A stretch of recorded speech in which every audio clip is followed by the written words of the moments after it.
Yo.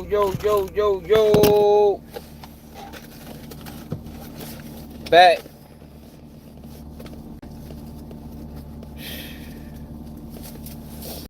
I just had the hardest time in the world getting out the house.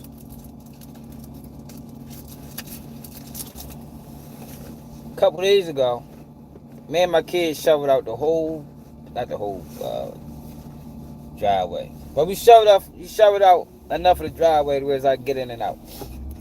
Yesterday, pull into the driveway fine. Today, I pull out, I get stuck. How the fuck I get stuck? Ain't even no snow in my driveway like that. Well, at least in the path that we created. Man, I get out the car. It's so windy outside. That shit done blew snow everywhere.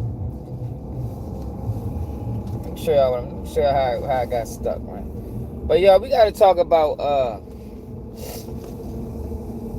Baltimore high school students protesting for ICE.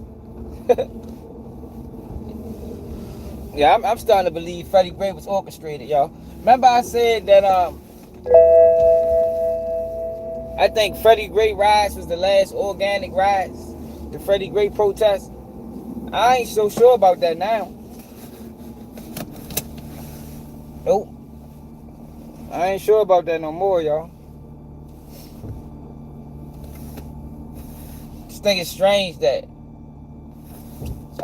high school kids started the Freddie Gray rise, and now you got high school kids starting the ICE protest. That's just a little wild to me, a little strange. That's all. It's a little questionable.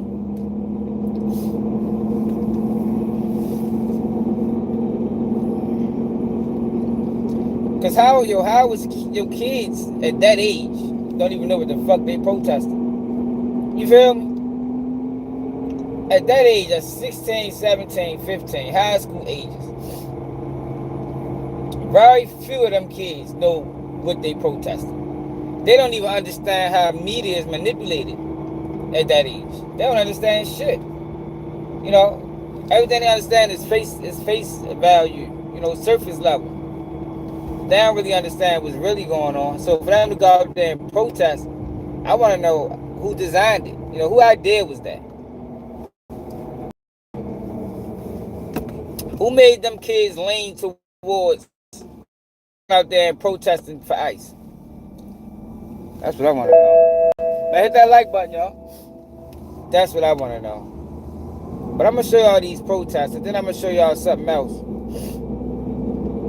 that happened in Baltimore that I think people might have forgotten. I know people in this community ain't forgetting because they still going through it. But I don't understand the ICE protests. I don't. Not as a black person. But what I noticed with these protesters is I don't think a lot of these people ain't black. And the black people that is out there, they just confused. They just want to be a part of something. They don't really know what's going on for real. What's up, kid, baby? They don't really know what's going on for real. Well, they just see a topic and they want to attach themselves to it.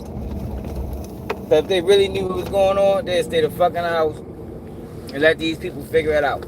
And I be wanting people to understand too, yo. Like, I'm not against, what they got going on. Fight, protest, do what you gotta do. I'm just against black people getting involved because we ain't got shit to do with it.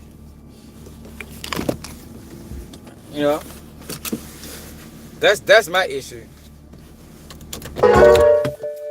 Why is black people getting involved? And it's obvious. It's a strong push, to get black people involved in these protests. A strong push. I just don't, just got questions, man. I don't think there's nothing wrong with asking questions.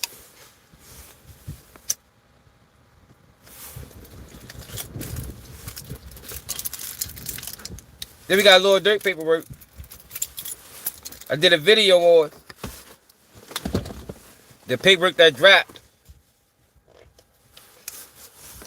Dirk team response to the motion. I mean, in response to the bill of particulars. They got a court hearing on Monday. But the federal government replied and did exactly what Wisconsin said they've been doing. Moving the goalposts. They did exactly what Drew Finland said that they was doing. Every time they file a motion, look at this shit. Yo, this snow was not here yesterday. Like, I don't know where this snow came from. I had all of this was looking like up there. This big ass block of snow, that shit came out of nowhere, man. I think it's the wind. Look at this shit. Where the fuck that snow came from? I got stuck right there.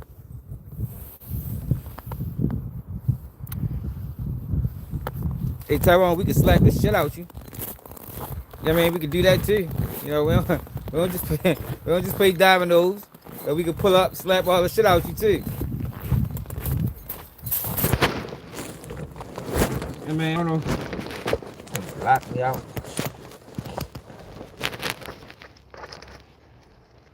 What else you want to know, Tyrone?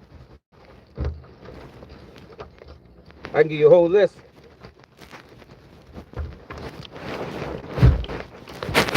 I can give you a whole list of things black people can do to you specifically. You know what I mean? Yeah, they got, you know, we can narrow it down to specifics. You feel me? I give you a whole list of things that black people can do to you specifically, right?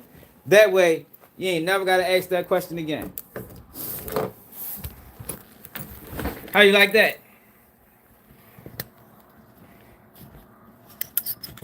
How you like that, Tyrone? Let me know, man. How bad you really want to know? Appreciate it, kid. Now, I'm saying, what it do? So look, y'all, we gotta talk about this protest. So I think it's idiotic. I want to know who's behind it. Chat room. I want to know who's behind it, who's orchestrating it, because I take issue with it. I take issue with everything that we got going on in the community. All these issues that we need to be addressing. I take a huge issue with people trying to make immigration our fight. And I do. I'm sorry. I take a huge issue with it.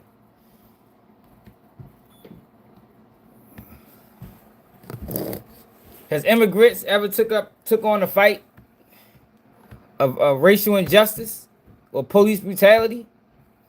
You know, or systematic racism? I don't know if they did, man. You know, maybe enlighten me. Somebody, you know, give me a couple situations where they jumped out in front and was like, nah, fuck that. We about sick and tired of what's going on with black people.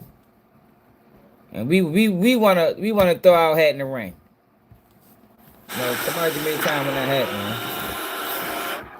So let me show y'all what's going on and why and how and largely surrounded him and how ironic this is. Is we clear? Fox 45. Yo, people gotta understand too, y'all. Most media is liberal. The left runs media. The left runs media. Media is very liberal.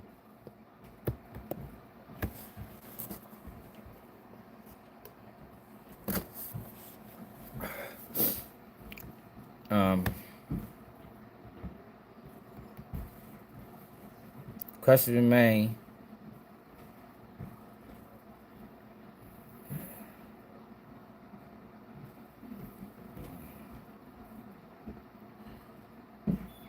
Where the fuck is it at?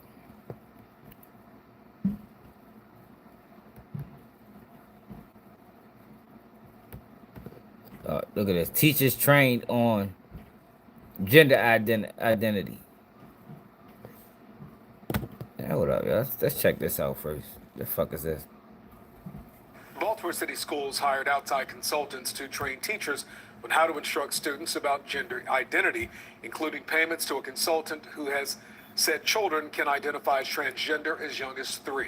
Yo, what the fuck is good? Hey, yo, get the fuck out of here, yo. I'm starting to think Brandon Scott part of Black Lives Matter. He might be one of them, part of one of them groups. Well, get the fuck out of here. Hey, yo, this is crazy, y'all. Just know, y'all, when you jump out there, and fight for immigration, you fighting for this too. So I want people to understand, man. No, you jump out there and you fighting for immigration. you fighting for this type of shit too, y'all. It's all in line. It's all about power. It's all politics.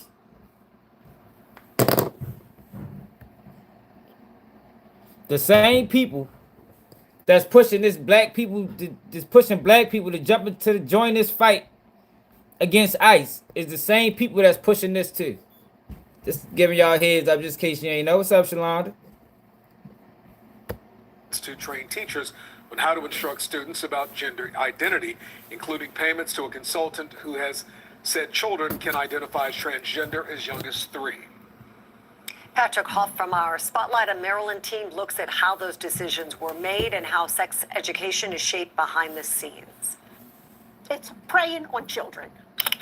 They pretty Spotlight things. on Maryland review. It's not about trans. I love transgender freedom too. But this right here is wrong. You feel me? This ain't cool, pretty things. Kids as young as 3. Let me play it back just for the people that missed it. This is not cool.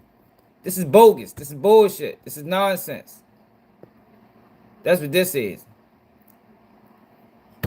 Consultants to train teachers on how to instruct students about gender identity, including payments to a consultant who has said children can identify as transgender as young as 3. Can kids even talk at 3? Patrick Hoff from our Spotlight on Maryland team looks at how those decisions were made and how sex education is shaped behind the scenes.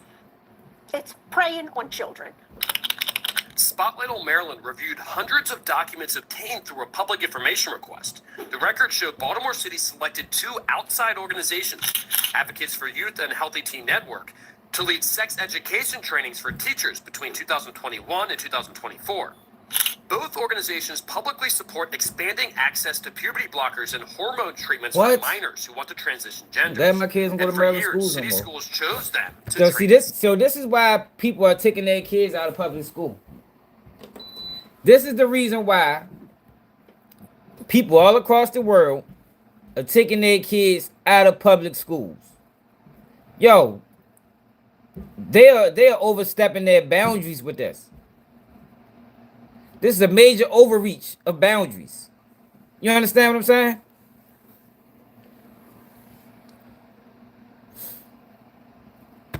Staff.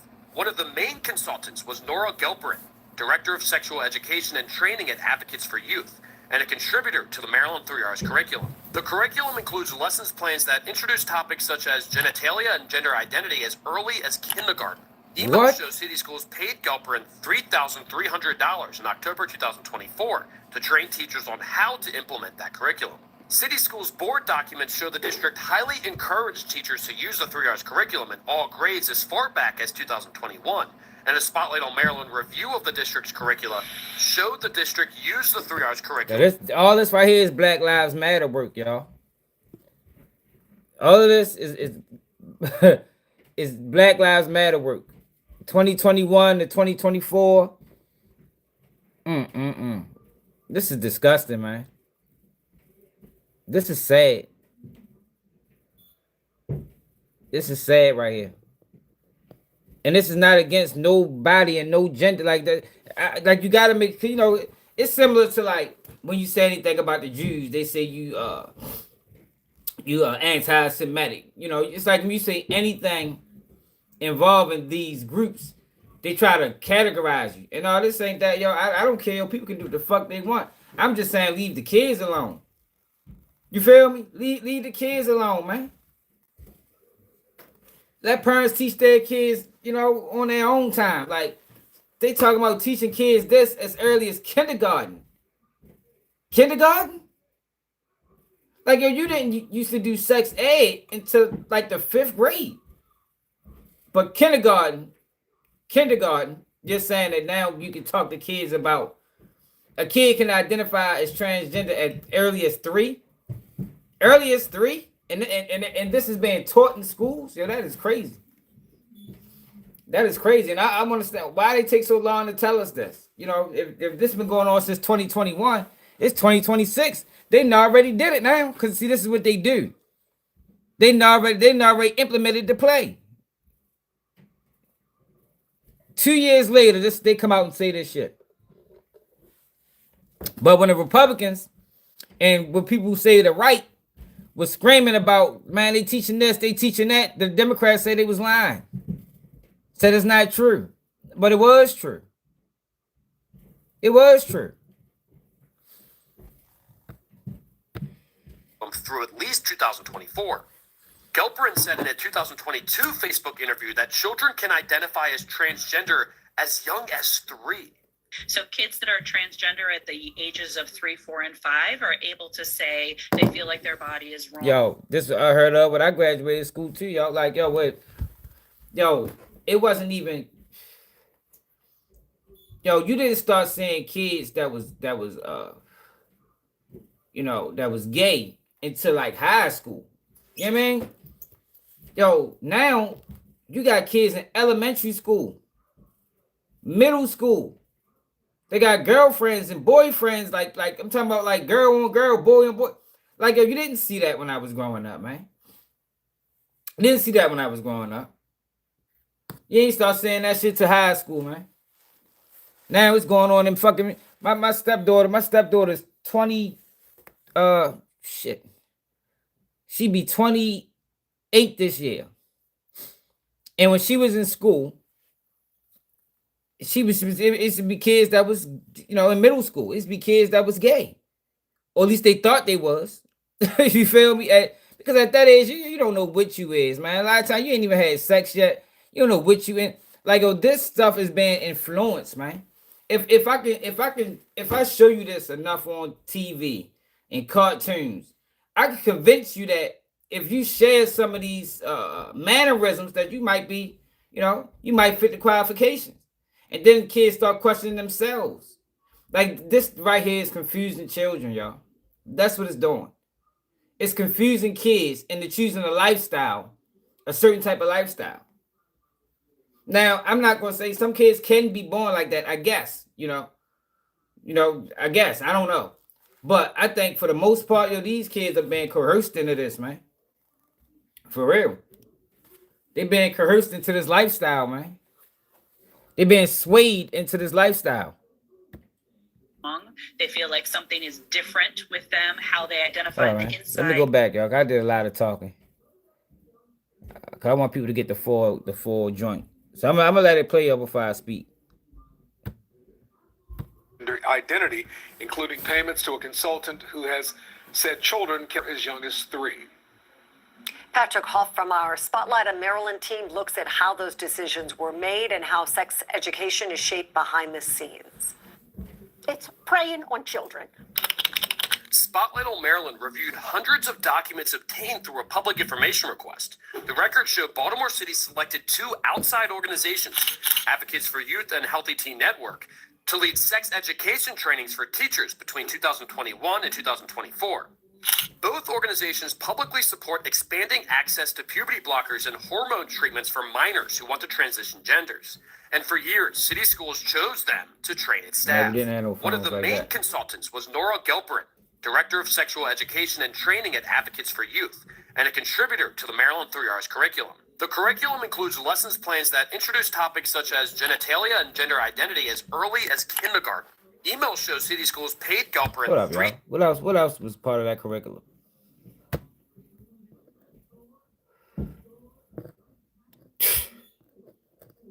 Kindergarten lessons, first grade lessons, second grade lessons, third. They teaching these kids this stuff all through elementary school.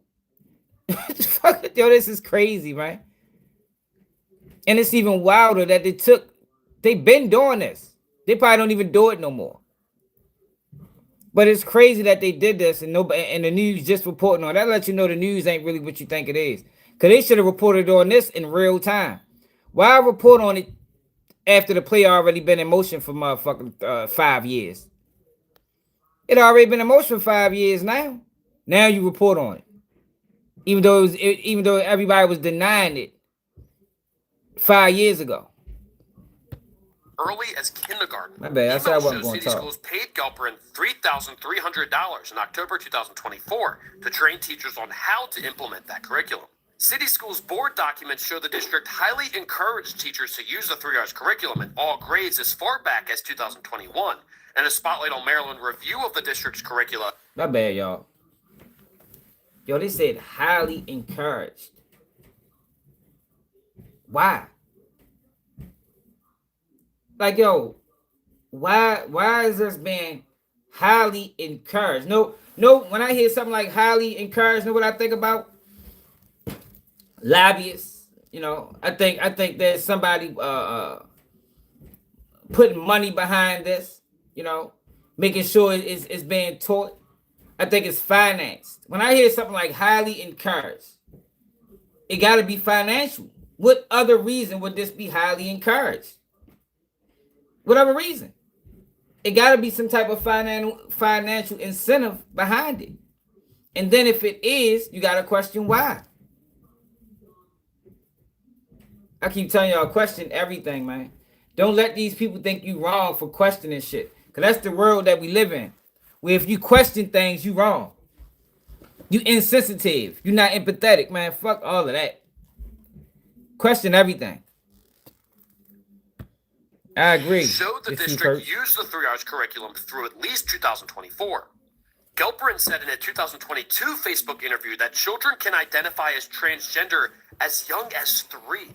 So kids that are transgender at the ages of 3, 4, and 5 are able to say they feel like their body is wrong. They feel like something is different with them. How they identify on the inside isn't matching up with what they see. What the fuck is wrong with her? What she got like what the fuck is she slow? Like, yo, my gosh, as an adult, as a grown person, how can you say that? At 3, 4, and 5. At 3, 4, and 5, they can feel like their body is wrong. They still trying to figure their bodies out. They ain't even go through puberty yet. This is crazy. This is amazing. The Democrats ain't never gonna get back in office. That's why they running this play with this immigration. Because this is their only way to get back in office. They're not going to get back in office with these policies. But that's what I'm saying by if you fall victim to this immigration shit, you fall a victim to this too. Because this is a part of their, you know, this is a part of their agenda. That's what I'm saying, yo, don't fall for the nonsense. If you let them tend to your heartstrings and fall for this immigration and saying, look what the right is doing, look what Trump is doing, and we got to win the midterms. You're also taking on this too. Without even realizing it. You're co-signing this too. And the crazy thing about it is a lot of the people that feel some type of way about ICE and immigration, they probably don't even, you know, they probably not even on board with this. But when you align yourself with that, you pick up this too. Remember on Malcolm X, when Malcolm X was in the little bar, man. I forgot the dark skinned dude name, the tall dark skinned dude. And I think they tried to get him to sniff coke or some shit like that. And he said, you know, what did he say? He was like, man, you take some of this, take some of that. Like it goes hand in hand. Basically, like if you're gonna take this, you're gonna take that too. Ain't really no in between. If people remember Malcolm X, so that's one of my favorite movies. I can't remember y'all know what part I'm talking about. He was like, man, his rep is on the line. You know, when he was talking about the numbers, when they was playing the numbers. outside. And that's why you'll see some kids start to socially transition in kindergarten, first and second grade. In January 2023, city schools asked Gelperin to present to the Maryland Family Life Advisory Committee, a group that provides community feedback on sex education proposals statewide. I don't align myself with no organization.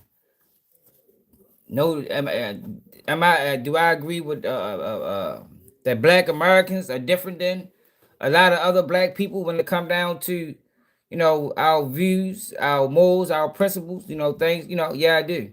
But I don't put a term on it, because I don't know where the FBA movement is headed. I don't know if they're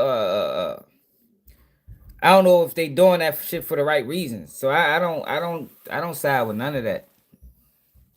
I side with the people, In an email, a city school's employee said the presentation would focus on engaging and educating parents and other stakeholders on the importance of our sensitive and sometimes controversial topics in sex ed. Gelperin responded, I assume gender identity is high on the list. The worry about exposure to sexuality information too soon being harmful. The city school's employee responded, yes, those topics would be great to focus on. Wow. Advocates for Youth also... Hold up, y'all. What the fuck? Go back. My bad, y'all. We gotta go back to the messages. A group that provides community feedback on sex education proposals statewide. In an email, a city school's employee said the presentation would focus on engaging and educating parents and other stakeholders on the importance of our sensitive and sometimes controversial topics. And other stakeholders. Parents and who's the other stakeholders? That's what I'm saying. This is being financed, man. Who are the other stakeholders? In sex ed. Gelperin responded, I assume gender identity is high on the list. The worry about exposure to sexuality information too soon being harmful. The city school's employee responded, yes, those topics would be great to focus on. Advocates for Youth also produces a series of animated sex education videos. Some are used in the state-approved 3 R's curriculum, funded by the Maryland State Department of Education.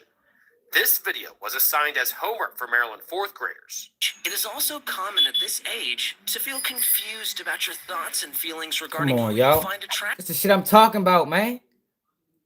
They confusing kids, man.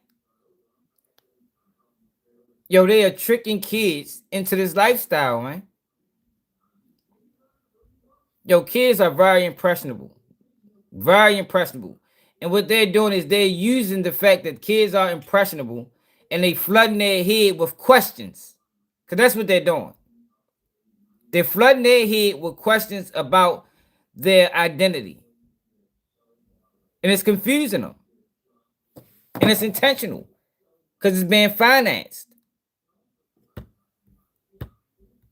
This video was assigned as homework for Maryland 4th graders. It is also common at this age to feel confused about your thoughts and feelings regarding who you find attractive. In fact, you may find yourself thinking about people of the same sex and of the opposite sex and be unsure. Wow. Advocates for Youth argues that schools are responsible for ensuring LGBT youth feel recognized. Inclusive programs are those that help youth understand gender identity and sexual orientation with age-appropriate and medically accurate information. Incorporate positive examples of LGBTQ individuals, romantic relationships, and families. Emphasize the need for protection during sex for people of all identities and dispel common myths and stereotypes about behavior and identity. How could I teach something that I don't believe and I don't want to promote in my own home? Blanca Tapiasco is a mother and former Baltimore City teacher. She left the district in 2020 and pulled her youngest child from city schools, citing concerns about what she describes as gender ideology pushed on the preschoolers she worked with. Wow. In the hallway one day, a boy and a girl are together and they're chatting. The girl turns to the boy and says, "Boys can't wear dresses." And the teacher, the same lead teacher, turned and said, "Yes, they can." Jesus Christ.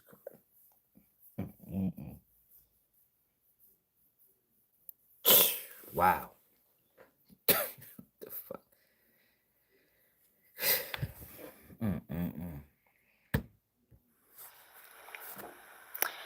Personal agendas do not belong in a professional environment.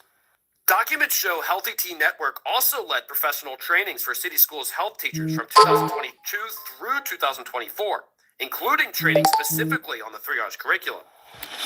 All of this as city schools continues to struggle academically with the worst test scores and highest rate of chronic I absenteeism appreciate in JB Maryland. for the $5 cash Jonathan app. Alexandre with the Maryland Family Institute says the district has lost focus. And obviously, a situation like this lets us understand that we're such a far cry from the reading, writing, and the arithmetic, the basic building stones of a good institution and a basic school education. A spokeswoman for city schools emphasized that Advocates for Youth and Healthy Teen Network trains its teachers, not its students. The spokeswoman also emphasized that the payments for these teacher trainings were provided through the federal Teen Pregnancy Prevention Program. Meanwhile, the Trump administration issued new guidance last year on this program, threatening to defund grantees that promote what it describes as gender ideology. We'll continue to track these taxpayer-funded programs. Damn. For Spotlight on Maryland, I'm Patrick Huff. Tax. I'm Kai Jackson. Thank you. Look, yo, so our tax money and your Maryland tax dollars are going to situations that you might not even agree with. That's crazy. But it was important to show that video, even though we stumbled across that, because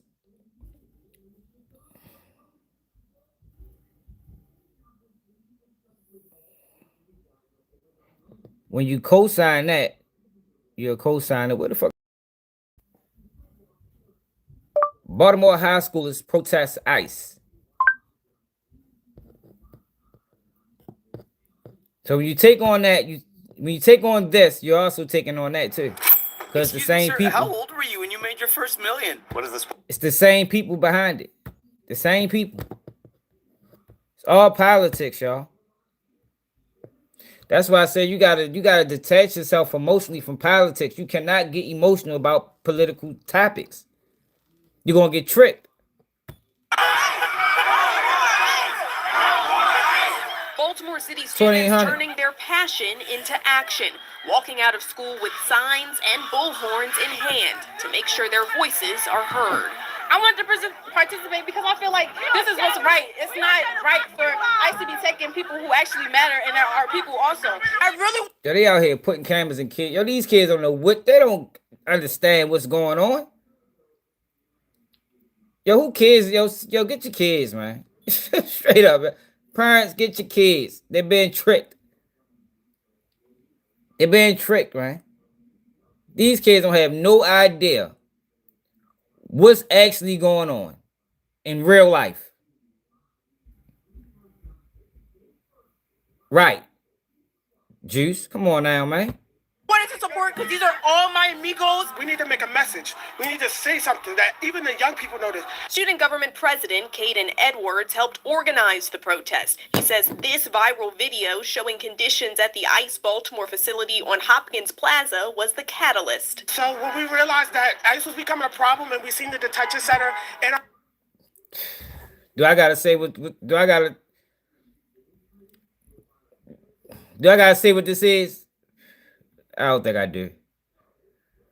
I think we see a pattern, you know, when it comes down to these organizers of protests.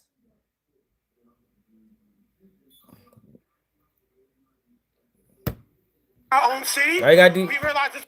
all you gotta do is listen to them. Check them out. Check out the organizer.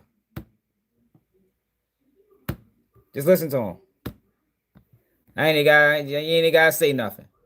Just keep a mental note. This was becoming a problem and we seen the detention center in our own city. We realized this was becoming a problem and we wanted to make a solidarity movement with the other city schools. Sky 11 captured this exclusive video of students from Baltimore City College High School walking out of school and to Pearlstone Park, standing in solidarity with people in Minneapolis and calling for the elimination of ICE facilities from communities across the country. Hey, JB, you already know, Elisa JB. Marie David Juarez says this cause is personal to her and her family because they're from Honduras. All my family and friends and people surround me in my school, everyone in the communities, they're just all scared to they cannot even go out to even buy their own food supplies or gas or even go to work because they're scared. But seeing this many of her classmates show up in protest makes Juarez feel empowered, hopeful that her voice will be heard. This isn't just about color now. This is just pure looking at you and saying you're not supposed to be here. I just want for the government to see that is not right what they're doing. And a spokesperson with city schools says school leaders respect students' constitutional rights to peacefully protest, and that even though that these walkouts and protests were not sponsored or organized by the district, school leaders still worked with. Well, we know they is organized by the district based off of what we just heard the district is allowing. Based off of what we just heard the district is allowing. I mean, can you really say it's not organized by the district? Can you really say that? Check out some more videos. Hundreds of students across Baltimore County voiced their opinions about immigration. Students at several schools walked out today to protest against ICE. Right, so they look. include Woodlawn, Kenwood, Towson High Schools. Brianna Ross also stopped by. Kenwood High School, Woodlawn High School, in which I went to Woodlawn, Towson High School, Delaney High School. Now, I'm going to show you a high school that didn't protest, and I'm going to show you why. Delaney High School and explains why the protest there is personal for the school community. A senior varsity football player here at Delaney High School says his father is currently in ICE detention. His school community is rallying around him. It's definitely a hard thing to come home to every day, because after being used to seeing him every day and just, saying, hey, Dad, how was work, not having that anymore. 17-year-old Wilson Martinez has not seen his father since Monday. Martinez says that's the day ICE agents detained his father in Cockeysville when he was on his way to work. My heart dropped, honestly, and it took a while to process everything, so I couldn't even really Hey, you already know, kid, or anything like that, but hey, I was definitely... Hey, kid, you already ordered. You heard me. You already ordered, bro. Worried. Martinez says his father, Jose Juan Martinez Castillo, is the primary breadwinner for his family and is working to become a pastor at a local church. A GoFundMe sharing his father's story has already raised over $20,000 and caught the eye of students already planning a school walkout to protest against ICE. I found out on Wednesday, I believe, and I immediately knew Yeah, they that. all pedophiles, pastor. When you talk about pedophilia, we ain't no left or right. They all involved in that shit. They all sick. That's why I say we need to back away from it altogether. Left or right.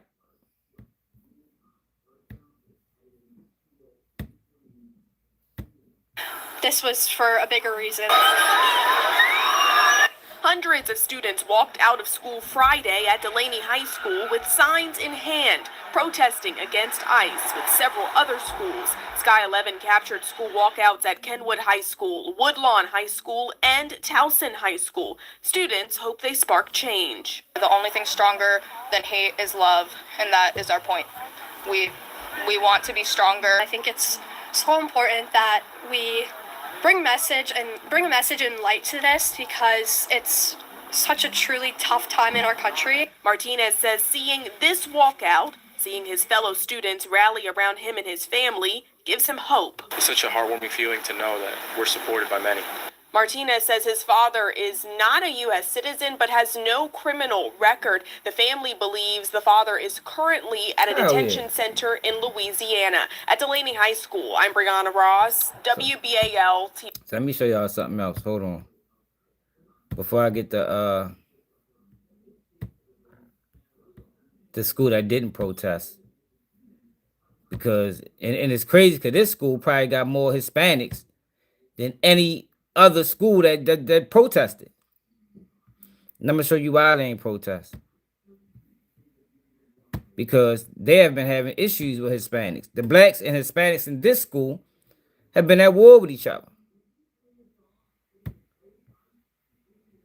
Drumming and more. Protesters using the power of music to push back against ICE in Baltimore. Mixing chanting with music. These Baltimoreans demonstrating what they call a noise protest No, that is right in front of the Baltimore ICE office. Resident Carrington Scott telling me it's to send a message to the people detained inside. We're just making noise out here so they can hear us in there and know that we're with you. And the people are rising, consciousness is rising, and you know, free them all. The protest was also in solidarity with the many high school students in our area who participated in peaceful walkouts Friday, protesting ICE. This is not. Annika Finzel helped organize the. This is not a representation of Baltimore. Look at her hair. This is not a representation of Baltimore, y'all. Walkout at Franklin High School in Reisterstown. She says they had to rush to push the demonstration earlier after the district announced school would close 2 hours early. Everyone came together as a community to march around the school and make sure that we had the protest we had worked so hard to set up. And it was really beautiful to see. She tells me the noise protest showcased more of that community. Everyone likes music, you know, so it's nice to be able to share a love for this music and come together for something we all support while also getting to be really noisy. The demonstration also following outrage from a leaked video from inside the Baltimore ICE facility showing a cramped holding room. I wouldn't want to be treated that way. I wouldn't want nobody. He don't know what the fuck he what. He just out that bitch. He'll probably just walk past like, oh shit, the fuck going on? They protesting. You know they pay you to protest too, y'all. I don't know how many people knew that, but they pay you to hold a sign. You know they pay hourly. That's probably how he got up there. He'll probably was walking down the street where he catch the bus.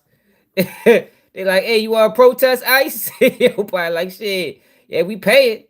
Hey, how much y'all bet? $20 an hour. All right, I'll come out that bitch protest. What's up, Siobhan? No one should be exactly. That way, you know? An ICE spokesperson has said the winter weather we've experienced has prevented them from safely transporting detainees, adding that those being held are provided with appropriate care, including food, blankets, water, and medical services. Look at his hat. Singing, drumming, and more. Protesters using the power of music to push back against ICE in Baltimore. Mixing chanting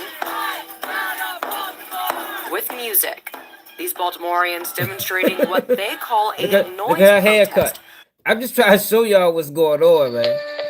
You see her hair? You see her haircut? Hold on, let me text my cousin, tell her I'm live. Shit, hold on, y'all. Right in front of the Baltimore ICE office. Resident Carrington Scott telling me it's just. All right, so look. Let me show y'all something, right? Do I got any more videos of this shit? Honestly, I feel like it's needed. It's needed. People, as a person who knows how to speak Spanish and knows a lot of Hispanic people, we need to stand up for them. This is America. We stand together.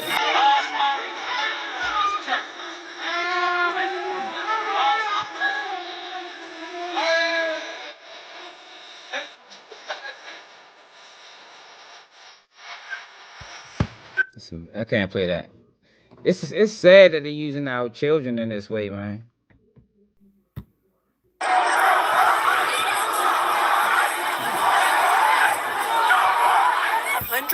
How do they know to go down to these buildings?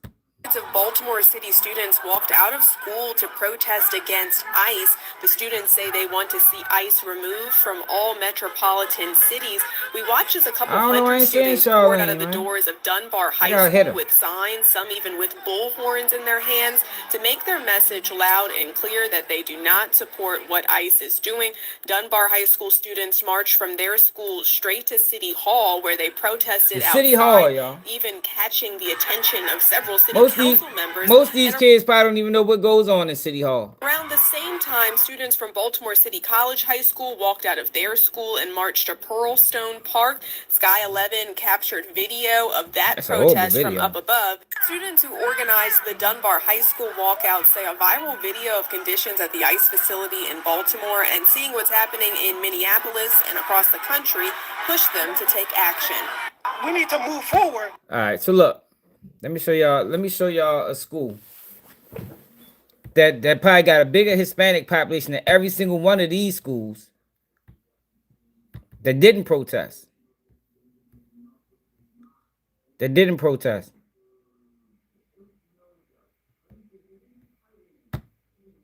Let me show y'all something.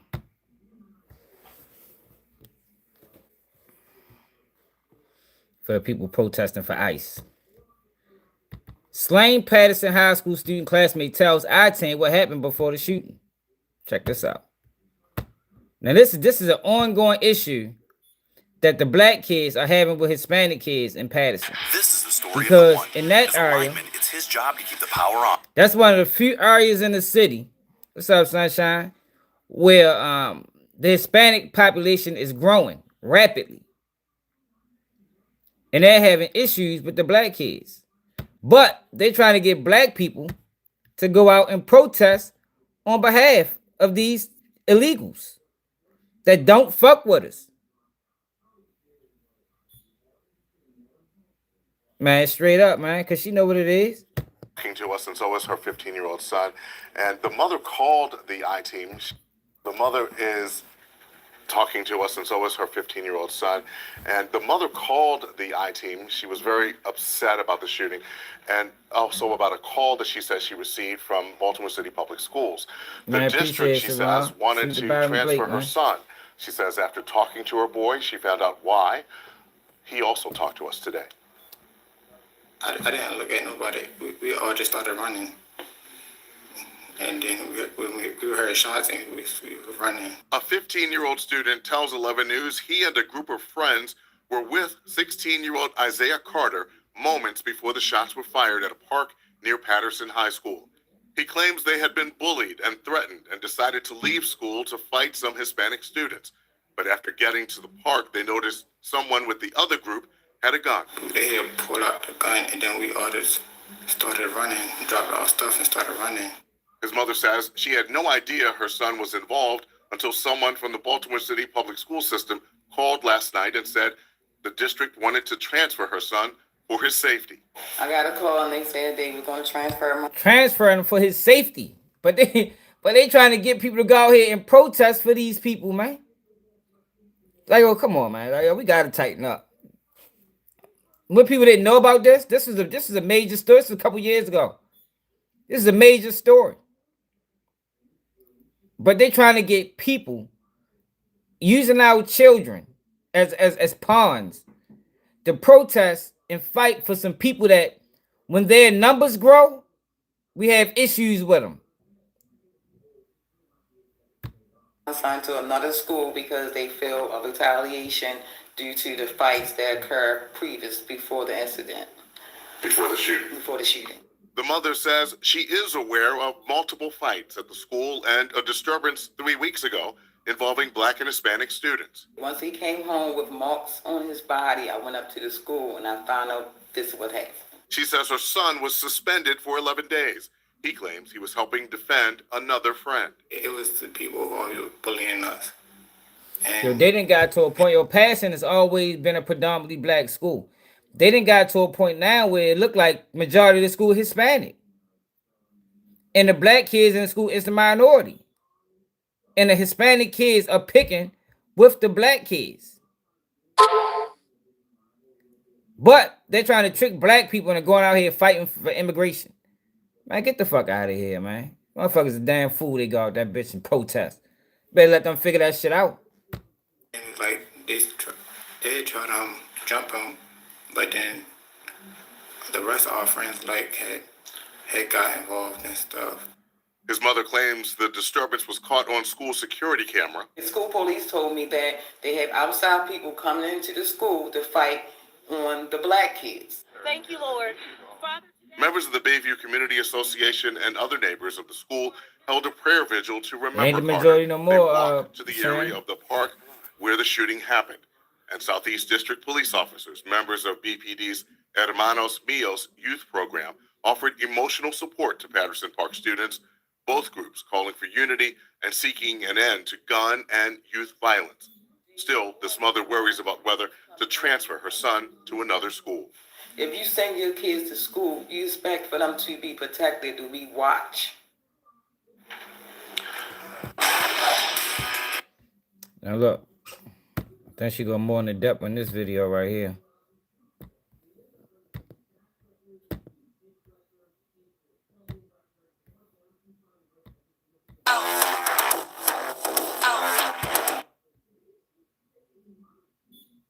Yo, whenever they territorial, man. They territorial. When their numbers is low, they quiet. But the minute their numbers get favorable, then that's when the issues start. So it doesn't make sense for us to go down to be fighting for them, knowing that if they ever get to a point where it's even or 60-40, you're gonna have these type of situations. It's stupidity. Patterson campus on Tuesday, extra police were on hand to make sure students showing up for grief counseling could enter the building safely. A 16-year-old student's death off campus Monday comes as the district says it continues to keep safety a priority. We cannot have eyes in every single place, but if you look at our investment in cameras, you look at our investments in weapons detection, and you look at the I appreciate protocols Siobhan for $25 cash app. in place here at this school, those protocols are in place. Cameras are visible outside Patterson High, one of 4 schools where the district has installed a weapons detection system used in part for tracking firearms. This shooting did not occur inside of the school building. As in the case of Edmondson, it did not occur inside of the school building. Earlier this year, an Edmondson Westside High School student was killed during lunchtime, and 4 of his classmates. That ain't the same. For security, the district is still challenged by what's taking place once students head home. We are looking at larger community issues that touch schools because schools are part of the community. Issues which the school system hopes can be worked out before students reach campus. Yo, stay the fuck in the house. Stay the fuck away from them goddamn protests. For real. It's sad that they using our kids to do this bullshit. Like when I first saw, I said, yo, what the fuck is they doing? Who orchestrated this? Who's orchestrating this? But you would have thought out of all the schools that protested, Patterson, who has probably a larger percentage of Hispanics than anybody, them kids ain't do no walkout. I bet if you was to talk to the black kids there, they'd be like, man, fuck that shit. We ain't going out here protesting no ICE. Come on, man. Got issues with them people, man.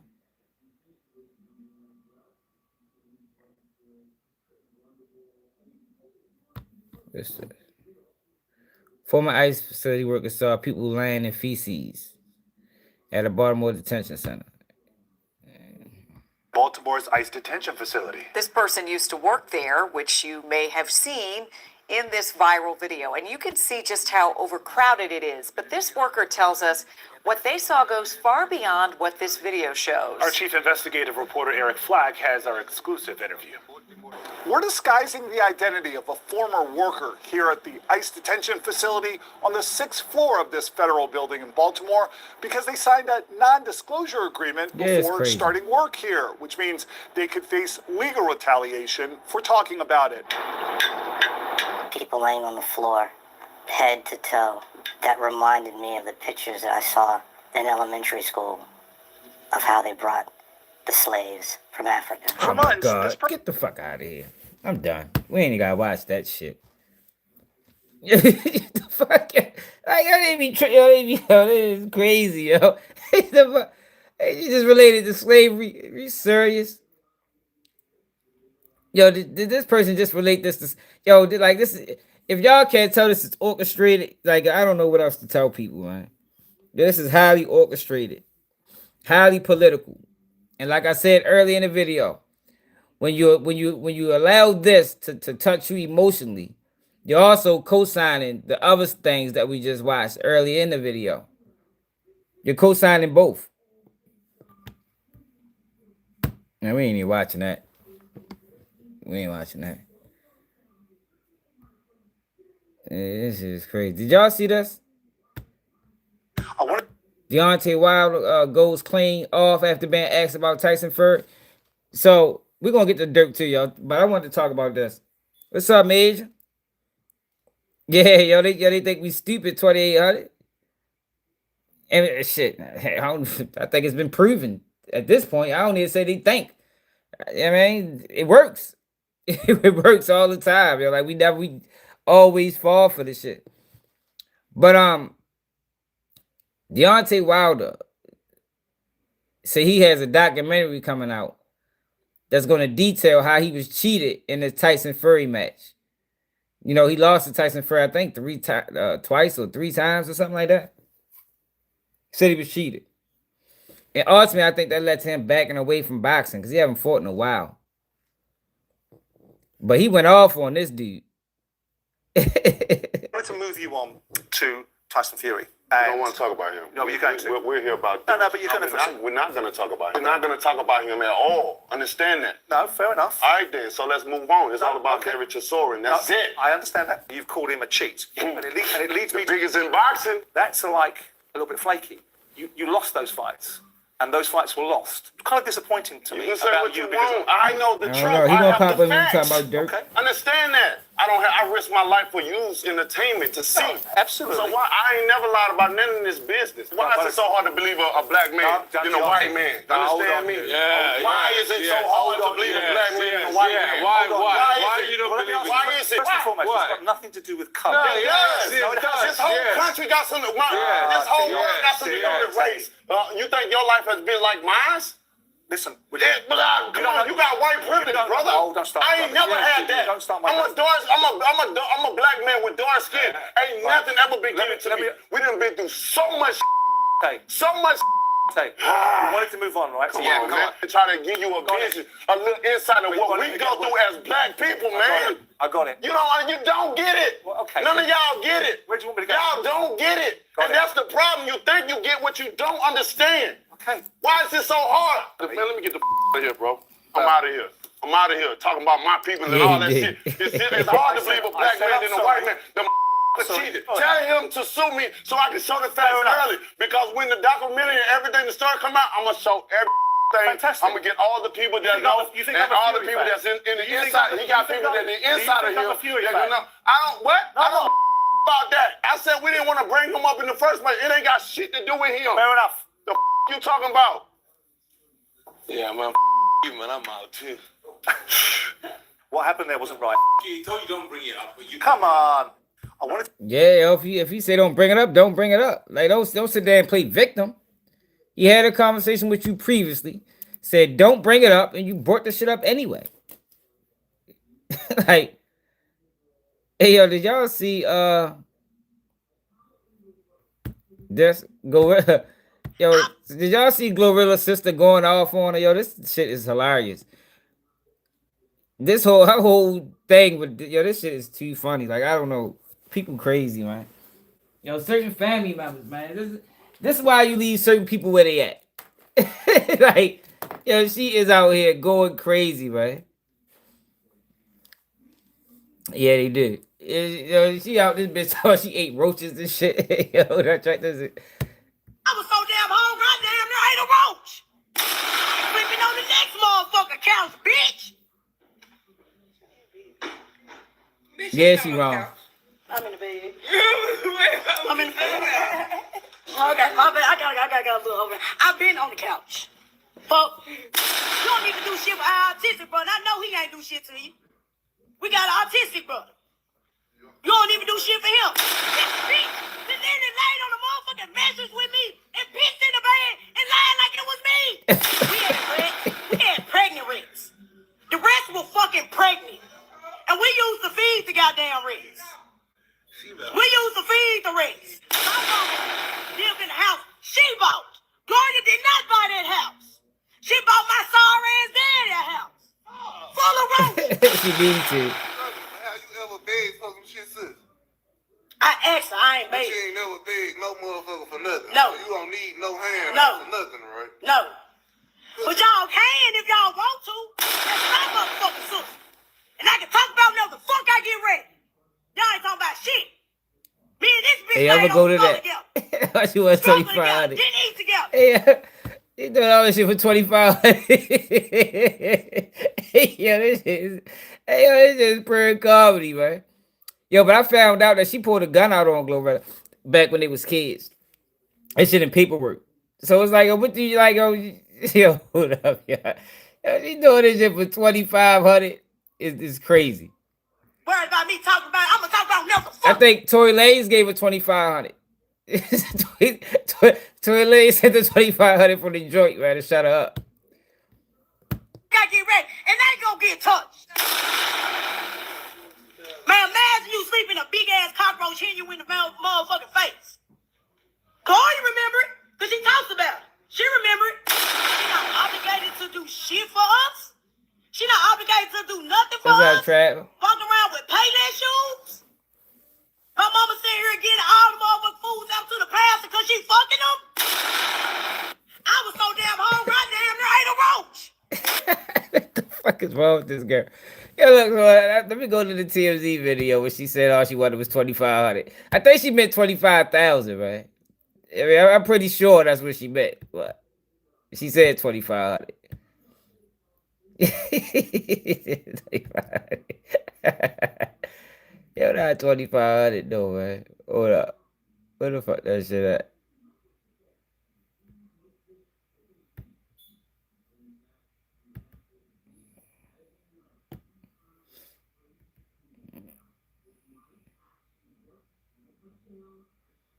How many days ago was that I watched that shit?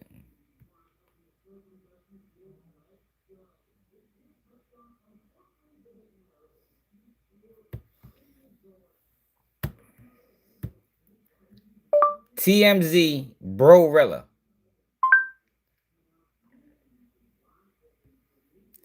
Why they call her why they call her Glorilla, yo? Who is that a name? Who gave her that? Yo, who gave her the name Glorilla? Did she come on the internet with that name? Or did the internet just kind of give her that name? Fucking Glorilla, yo. The people is funny as hell, man.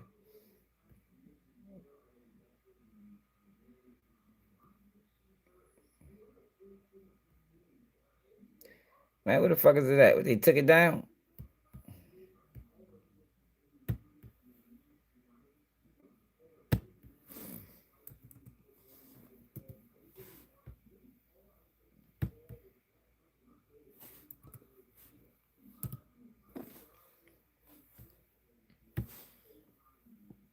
You say what happened?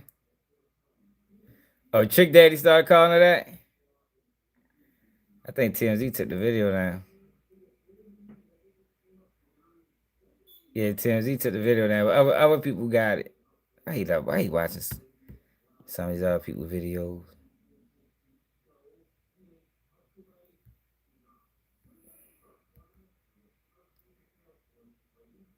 Yeah, TMZ ain't got it no more.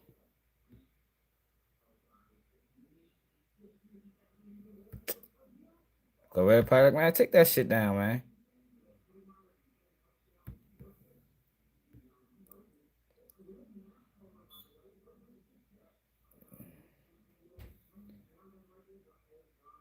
Right, let's watch your shit. Hit that like button, y'all. Whoa. What's that? I just... Yes, TMZ.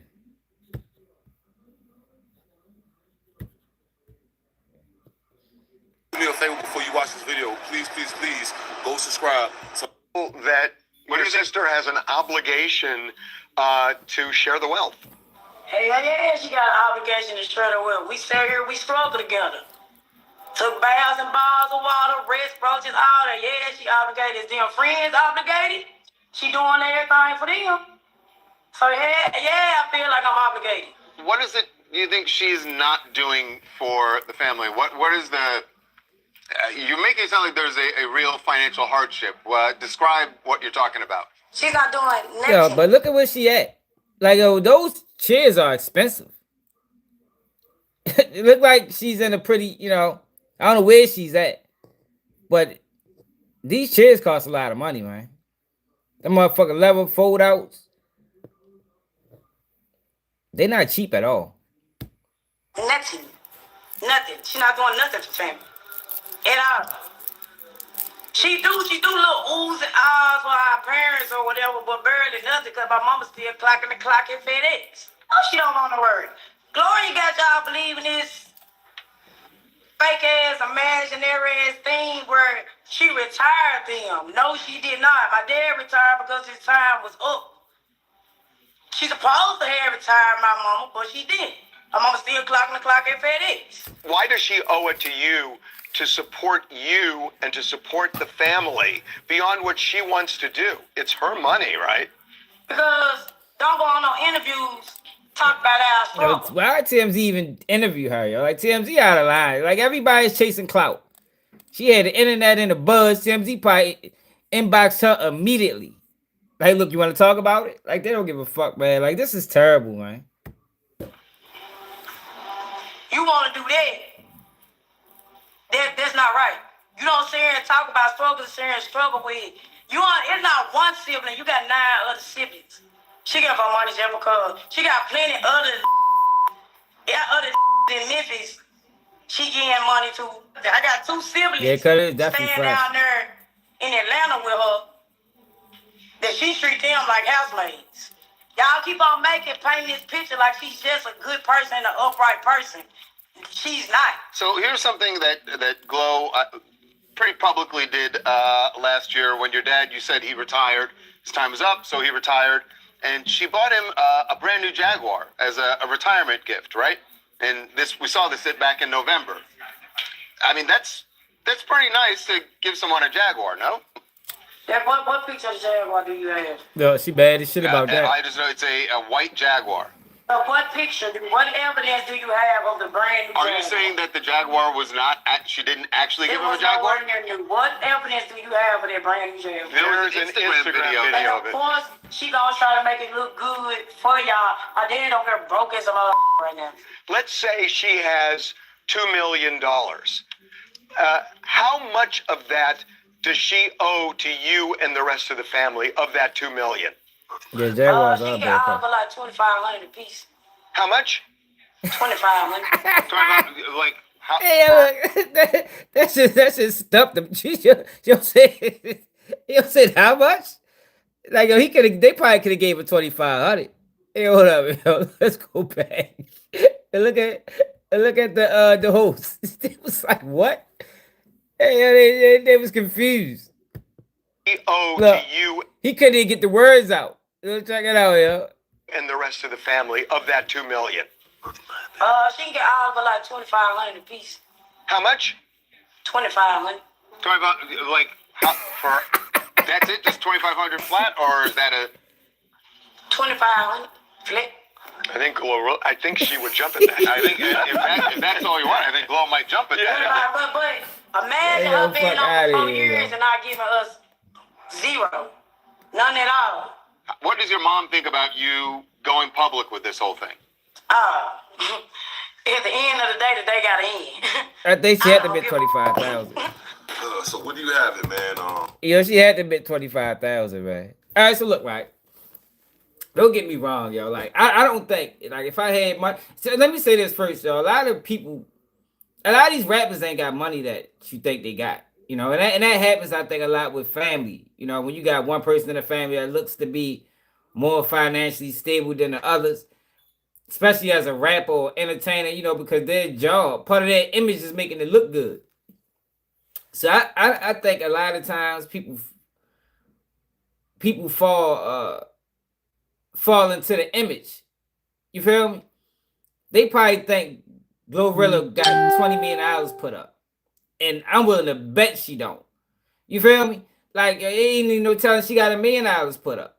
You know? Because you never know what kind of deal she in. You know, I don't know what she's getting paid per show. You know, she probably make a lot of show money, but who knows if she got to divvy that between the labels and, you know, the management. And it's probably ain't a whole bunch left over, you know. And then right now, when we saying like she rapping, she had every goddamn game of Brandon Ingram. But I think what happens is, yo, a lot of times the family think that you're making money that you're not. Now, if I had $5 million or $1 million, I'm gonna look out, at least for my siblings. You know, at the very least, I would look out for my siblings. But I think when people use the word obligated, that is like, nobody's obligated to do anything. Now, obligated is a strong word, because that means like you have to do it. Like you don't have no other options. So I don't think anybody's obligated to do anything, but I think it would be, makes sense, to help out the people that you struggle with. But when you kind of find out, she and Glorilla had issues in the past.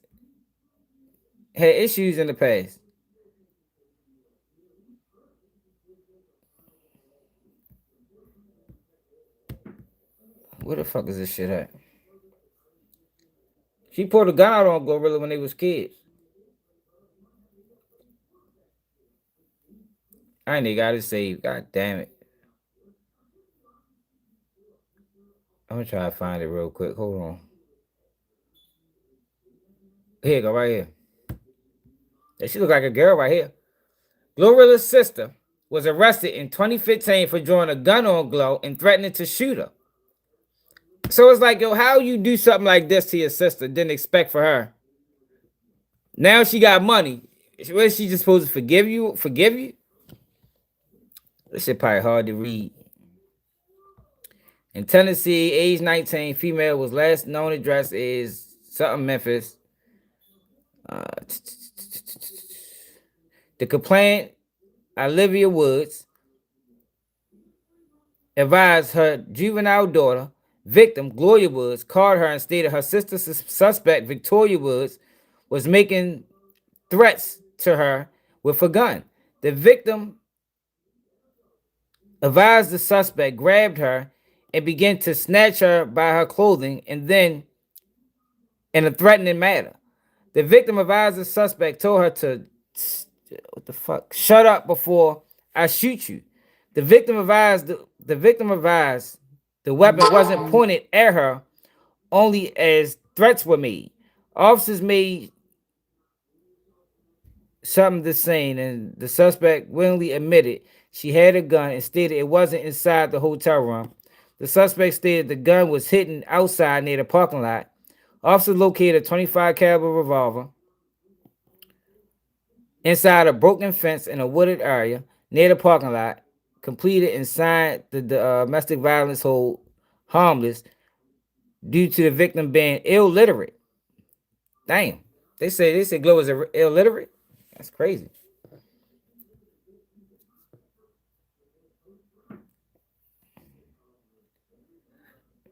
Along with the DV hold harmless, the suspect was transported to jail for domestic assault by Officer Murphy. The suspect also had an outstanding felony warrant for identity theft.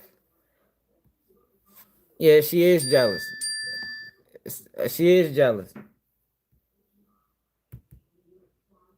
Yeah, but she pulled a gun out on her, man. Now they both sharing videos of them fighting and shit.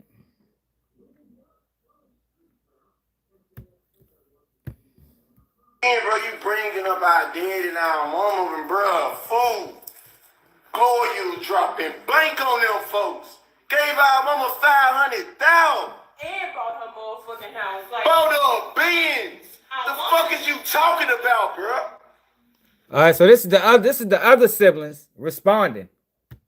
Her mama chose to work because she didn't want to stay cooped up in the motherfucking house. She didn't want to do this shit, so she decided bro, to work. Just because other motherfuckers want to get something for themselves and don't want to sit around and just let somebody continue to let somebody keep giving them shit, don't mean that you know what I'm saying, that they got to be on shit. You want to sit around and let somebody give you money and shit. Our mama get out there and work her job and shit. If she want to get a job, fuck it. But she ain't got to worry about shit. Bruh, we ain't never had shit in Gloria putting niggas in houses, bro. Gloria putting niggas in cars, bro. Benzes. Come on, bro. Come on, bro. Our mama house is a mansion, basically, bro. And we came from shit.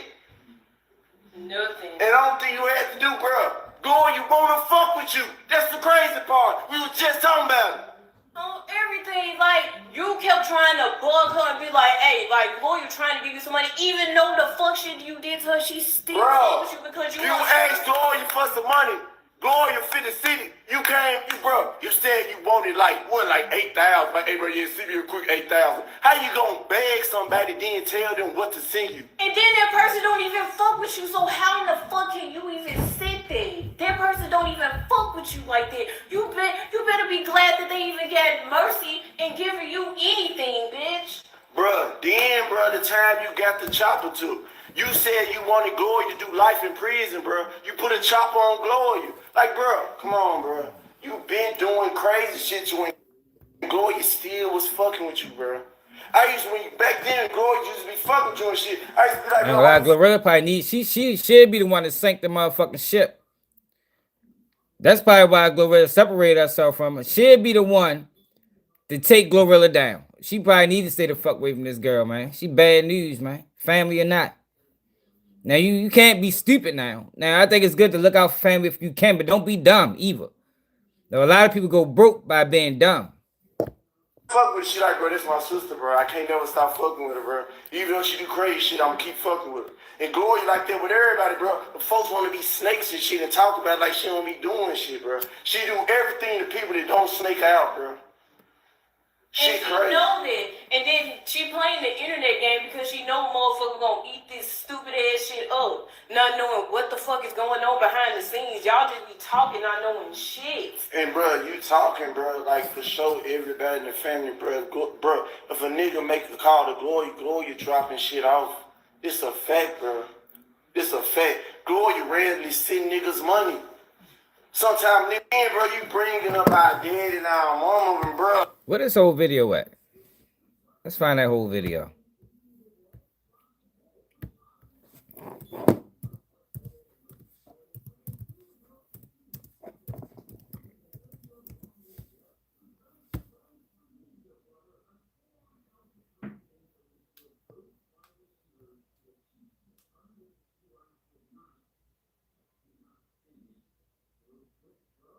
Yo, I don't be trying. Yo, where the people have to just post a video?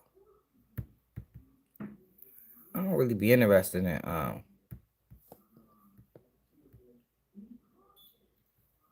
other people's videos like that.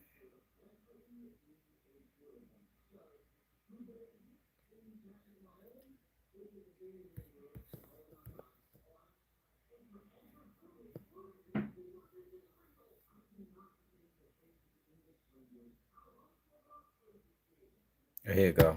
They posted it right here.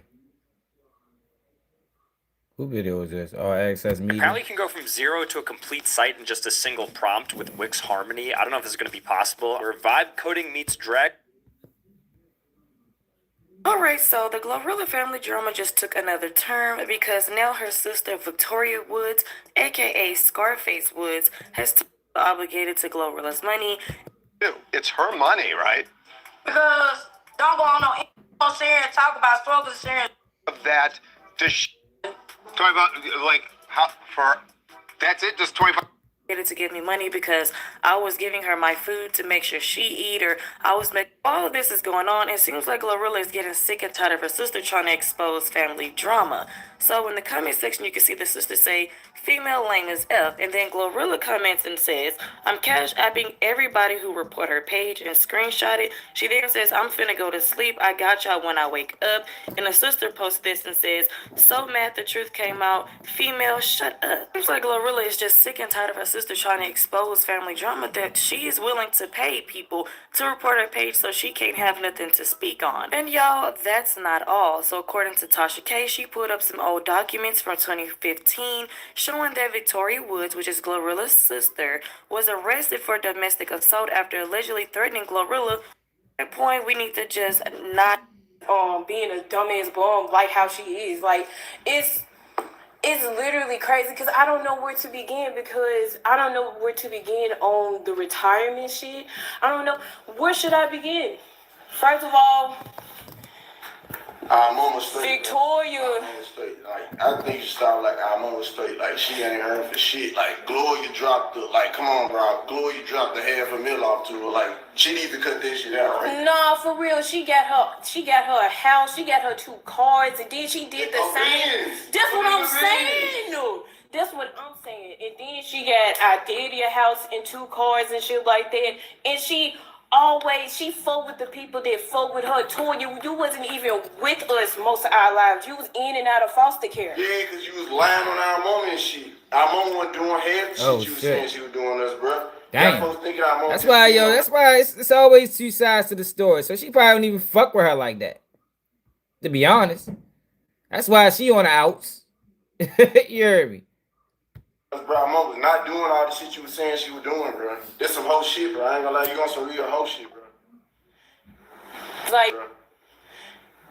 Like she really lost her jobs. All the jobs that she had, she even with us most of our lives. You was in and out of foster care. Yeah, because you was lying on our mama and shit. Our mama wasn't doing half the shit you was saying she was doing us, bro. Got folks thinking our mama just beating on us, bro. Our mama was not doing all the shit you was saying she was doing, bro. That's some whole shit, bro. I ain't gonna lie, you on some real whole shit, bro.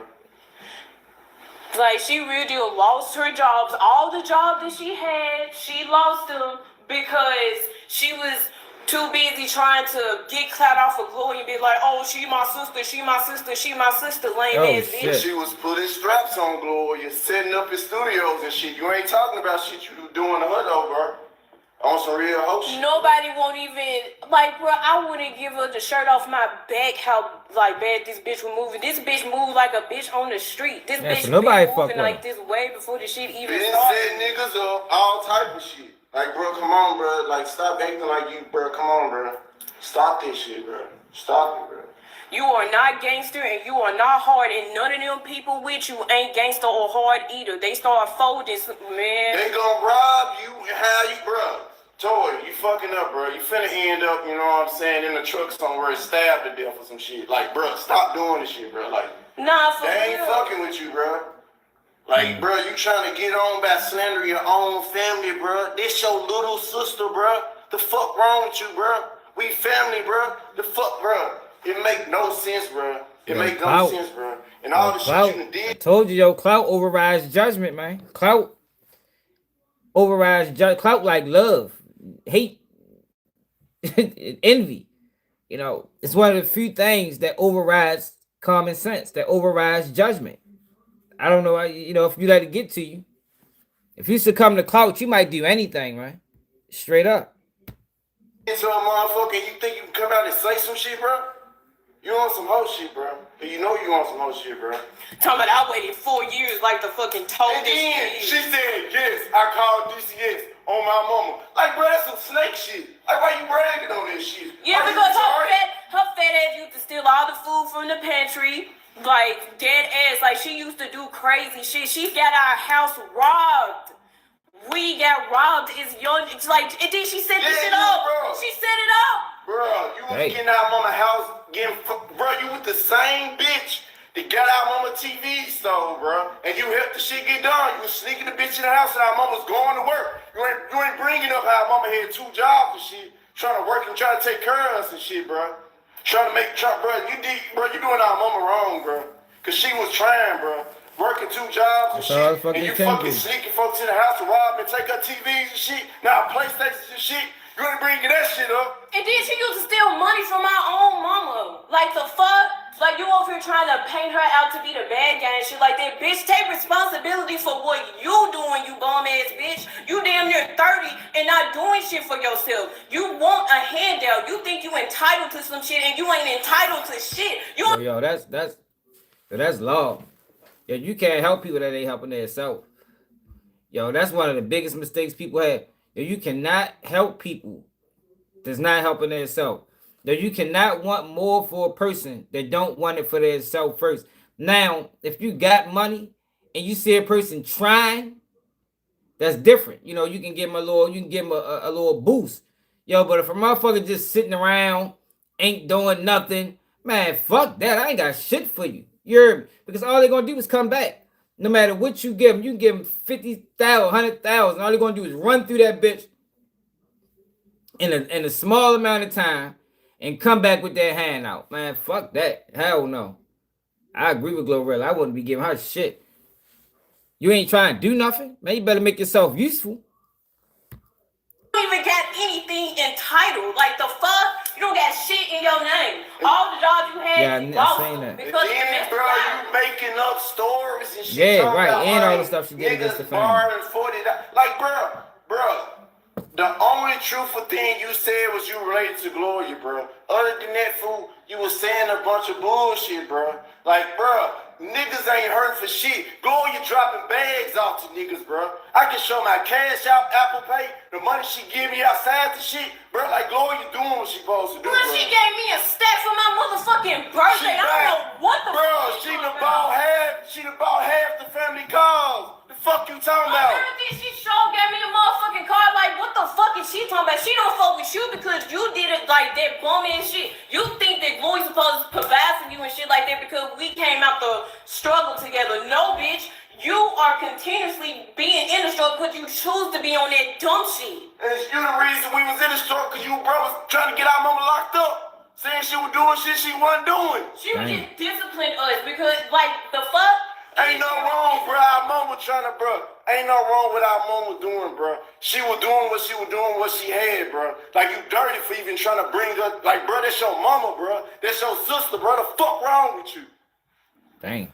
You know some, bro, I ain't gonna lie, bro. That's fucked up. This the most holy. Then you around a bunch of other motherfuckers. You talking about they ain't come up with, Gloria ain't fuck with you and she came up in the struggle with you. What about these folks around you? They ain't come up in the struggle with you. And they sending your dumb ass out like the pawn you are, you dumb bitch. Like the fuck? Bro, you forgetting the same folks you with used to laugh at us and check us and shit. You bring up how we used to, bro. Folks used to talk about how we used to wearing shacks and shit. Folks I believe that, man. I think their story sounds more truthful.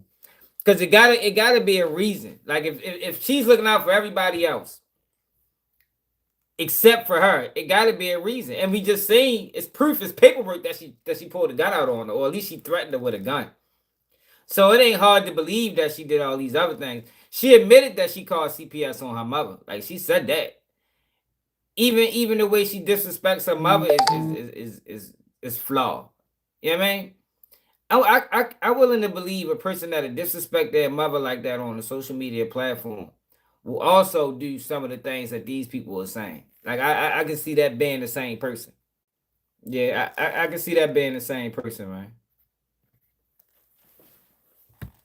I think same folks you with used to talk about us and laugh at us. Fuck wrong with you, bro. Yeah, for Gloria, real. the only person that really done fucking with a nigga, bro. Like, if she got this shit out the mud, like, I don't know what the fuck she talking about. I don't know what the fuck she talking about. She fuck with me. She may not fuck with you because you a fucking corny ass Bowser looking bitch. She look like Bowser. She do look like Bowser a little bit. Bro, then shit crazy. Yeah, she do look like Bowser a little bit. That's funny as shit. He said she look like Bowser. Bro, cause she like, bro, I remember, bro, when nobody going with Gloria was going to high schools performing. Wasn't nobody going with her, fool. That's why I can say, you know what I'm saying, I can't say nothing about like Teasy, Markova, all them, bro. Cause they was with Gloria when Gloria was going to high schools performing and shit. Bo was there, bro. So you can't say nothing about her fucking with them, bro. If she want to fuck them, she can fuck with them. Cause they was there and she was having to go on. But she was performing in clubs and one day many folks there. I remember the folks being there, bro. You want some hating shit. Like she can fuck. Bro, you was laughing at her. You and I in the group chat talking about she ain't gonna make it and shit. She talking about performing at barbecues and shit like that. Yeah, you used to make fun of her performing in fucking schools and shit, bro. She was, bro. I can remember, bro, Gloria came up working hard, bro. She real deal was on that rap and shit. She was working for this shit, bro. It's fucked up. You think she owe you something, you wasn't doing shit. No, for real, like, she always talk about what you want to do in life. Like, the fuck, she don't have us doing nothing, and she not finna give us for not doing shit either, bitch. Like, the fuck? Gloria fucking with niggas, bro. Gloria, like, bro, Gloria buying niggas equipment to make beats, all type of shit. Gloria got niggas in the studio trying to put niggas on, trying to get on their beats and shit, bro. You don't know what the fuck you talking about, bro. You don't know, because niggas don't fuck with you because you a snake. in and out of foster care. Like, how the fuck are you gonna speak on some shit that you wasn't even there for? You wasn't even there half of our lives. You were the misery that you are. Misery love company, and you a miserable ass bitch. You run around, bro. You run around, bro. Stop trying to act like, bro, you was going in and out for the shit you talking about. Damn. Marcus Garvey, Internet I agree. Academy Inc. was. He been going in on Uber. All right, so let's get to Dirk. I'm gonna go to loyalty and betrayal page for that. So I did a video earlier or yesterday about All right, so the Glorilla family.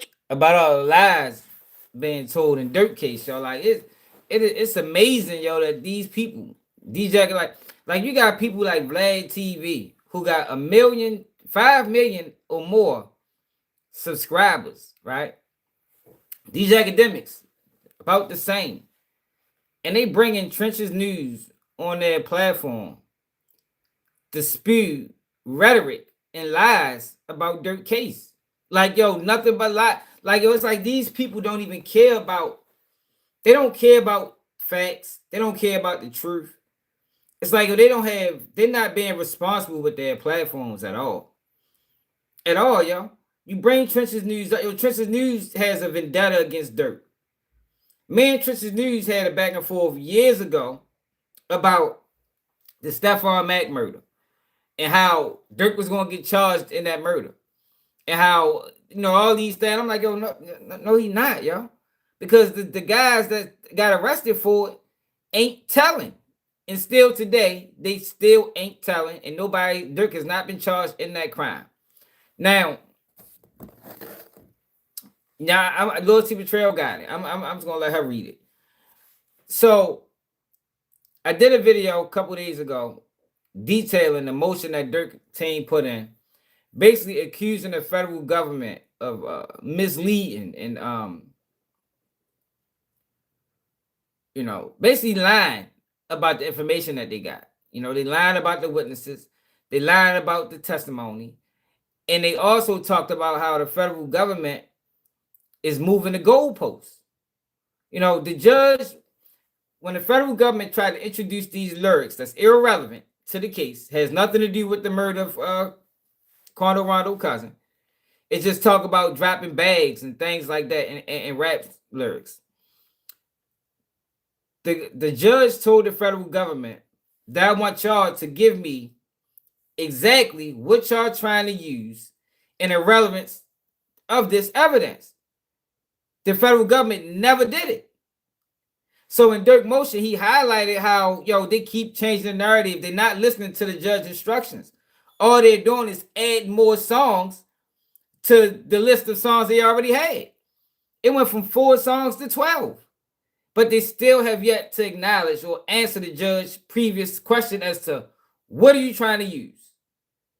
You know what I mean? You can't just give me all these songs and not explain the relevance to this case. So y'all can check that video out. But the federal government replied to this motion. And y'all, they moved the goalposts again. Yo, they don't have no proof of a bounty. Yo, they don't have no proof of a bounty. Now they changing the narrative to say, yo, this case ain't even really about murder for hire. It's about stalking. Yo, they said the case isn't about murder for hire now, yo. It's about stalking. That's why they added that into the indictment. So now what it look like they're trying to do is they're trying to paint this narrative that because you got somebody testifying, more than likely Jam, that said he was a part of the first attempt on Quando Rondo life that happened in Atlanta. So they saying that Dirk stalked this, and we got evidence of stalking. We don't have evidence that a bounty was placed at all. We don't have evidence that Dirk directed these people. But what we do got circumstantial evidence, because it's things keep happening to Quando Rondo, and all these people seemingly have some type of connection to Dirk. That's what they're trying to do now. They're moving the goalposts again. They moving the goalposts again, y'all. Listen to this shit. I couldn't believe this when I heard it. Like, yo, they fucking serious? Listen to this. Loyalty Betrayal gonna read it. Cause I don't feel like it. Hold on, before you pay for yet another app to manage your team, let me introduce you to Connect Team, the one platform Man, that we don't believe the replaces all feds, of man. these. They lie. I'm talking. So listen to this, y'all. I gotta get my charger. All right, folks, hot off the press. They just dropped this juicy dirt alert just now. No, she don't like Dirk. Nobody else put this out. She don't like Dirk. So we're not gonna run with her narrative because her narrative is biased. You know, this paperwork shows that the federal government don't have nothing. They didn't even address none of the issues in Dirk's response to their first motion. They didn't address anything. They just like listen to it, y'all. Go back and watch that video where we read Dirk motion, and this is their reply to it. Yeah, so let's get it out there for the masses. Make sure y'all share this, so at least I can get the views for what I'm paying for on this paperwork. Because you know my shit's just getting passed around and I'm the only one paying. Document number 376. It is coming from the government.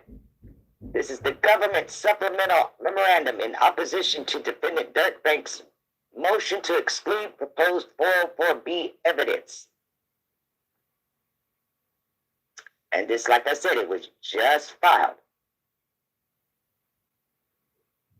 Here we go.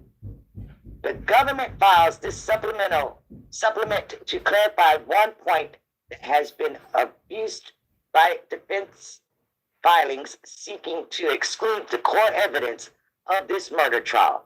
This is a gang murder case where multiple OTF affiliates, conspirators, traveled across the country to stalk one of defendant banks at OTF's rivals, Taquan Bowman. As alleged in the second superseding indictment, the conspirators flew to Southern California.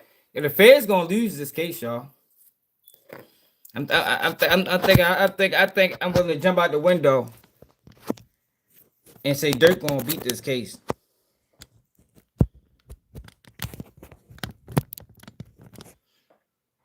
Based off of how the federal government they don't have no evidence.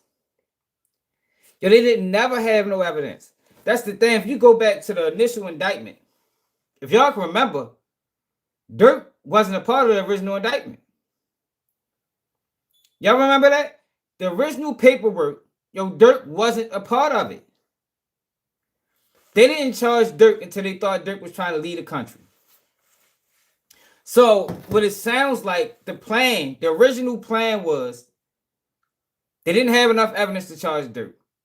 So the original plan was we got evidence to charge the rest of these guys. If we could get one more of these guys to flip, then we can charge Dirk. But I don't think nobody flipped. I don't think nobody flipped. Not the guys that's arrested. We don't know about the guys that led to the indictment. I'm talking about Didi, Vonnie, Boogie, Flocka, Brown Eyes. I don't think none of them guys told, man.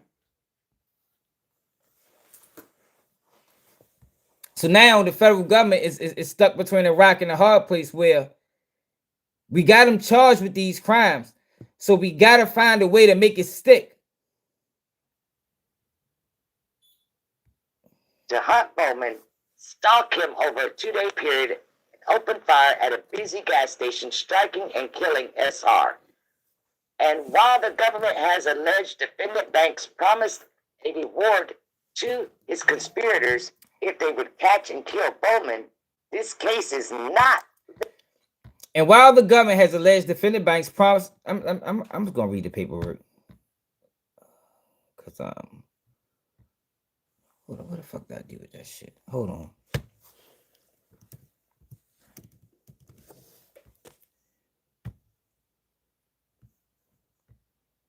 What the fuck? No, I don't want to do that.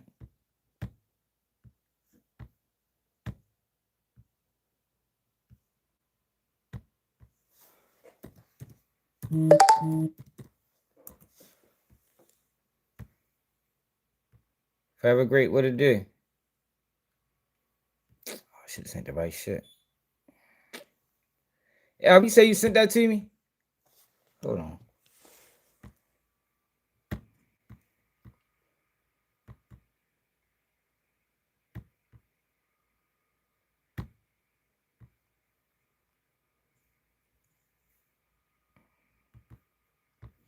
Here go right here.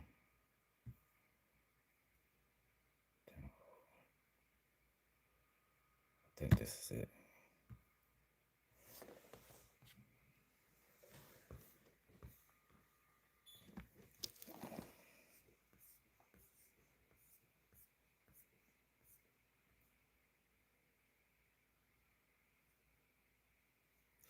All right.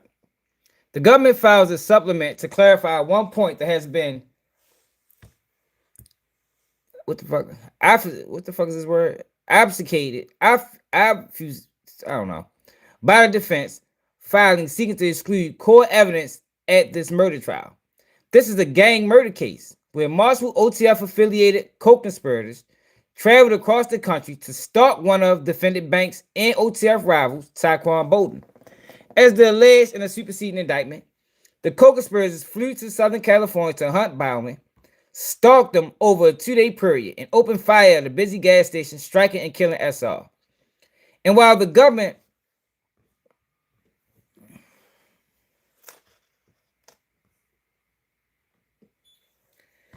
has alleged defendant Banks promised a reward to his co-conspirators if they could catch and kill Bowman, this case is not limited to a murder for hire charge. Look, listen to this, y'all. While the government alleged Banks promised a reward for his co-conspirators if they catch and kill Bowman, this case is not limited to a murder for hire charge. They don't have no evidence of this, y'all.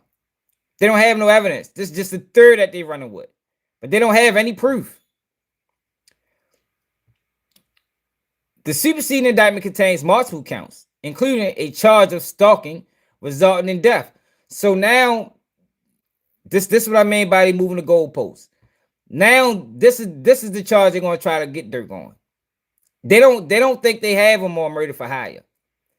So it seems like they switching their focus to stalking resulting in death.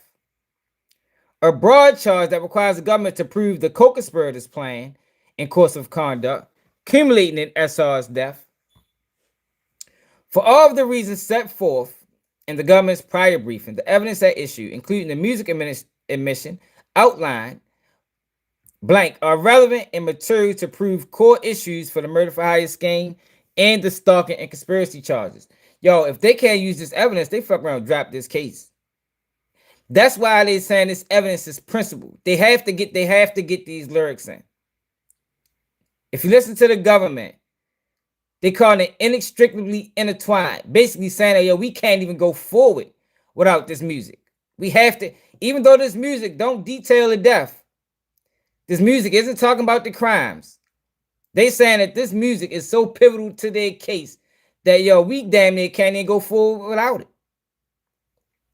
While defendants filing narrowly focus on whether the disputed benefits the co-conspirator received, see, they don't have no proof of this. While defendants' filings narrowly focus on whether the disputed benefits the co-conspirators received after SR murder fall within Section 1958A quid pro quo requirement, such arguments are immaterial to the admissibility analysis for the stalking charge. You see what I'm saying? They're moving the goalposts. They saying, look, fuck murder for hire. We ain't even focusing on that. We're not even focusing on the murder for hire no more. But we don't need this for the stalking charge, which contains no quid pro quo requirement. Put another way, the nature of the promise to pay matters for the murder for hire count, but any reward received for SR murder and the brazen attempts by co-conspirators to kill Bowen, both in Georgia in May of 2021 and Los Angeles on August 18th, 2022, is indisputably relevant to the stalking charge, as previously briefed. So like I said, now they're saying, look, we don't have no proof that Dirk dropped any bag. But based off of this witness, we do have proof that at least on 2 attempts, people associated to Dirk tried to kill Bowman. That's their case now. That's their case.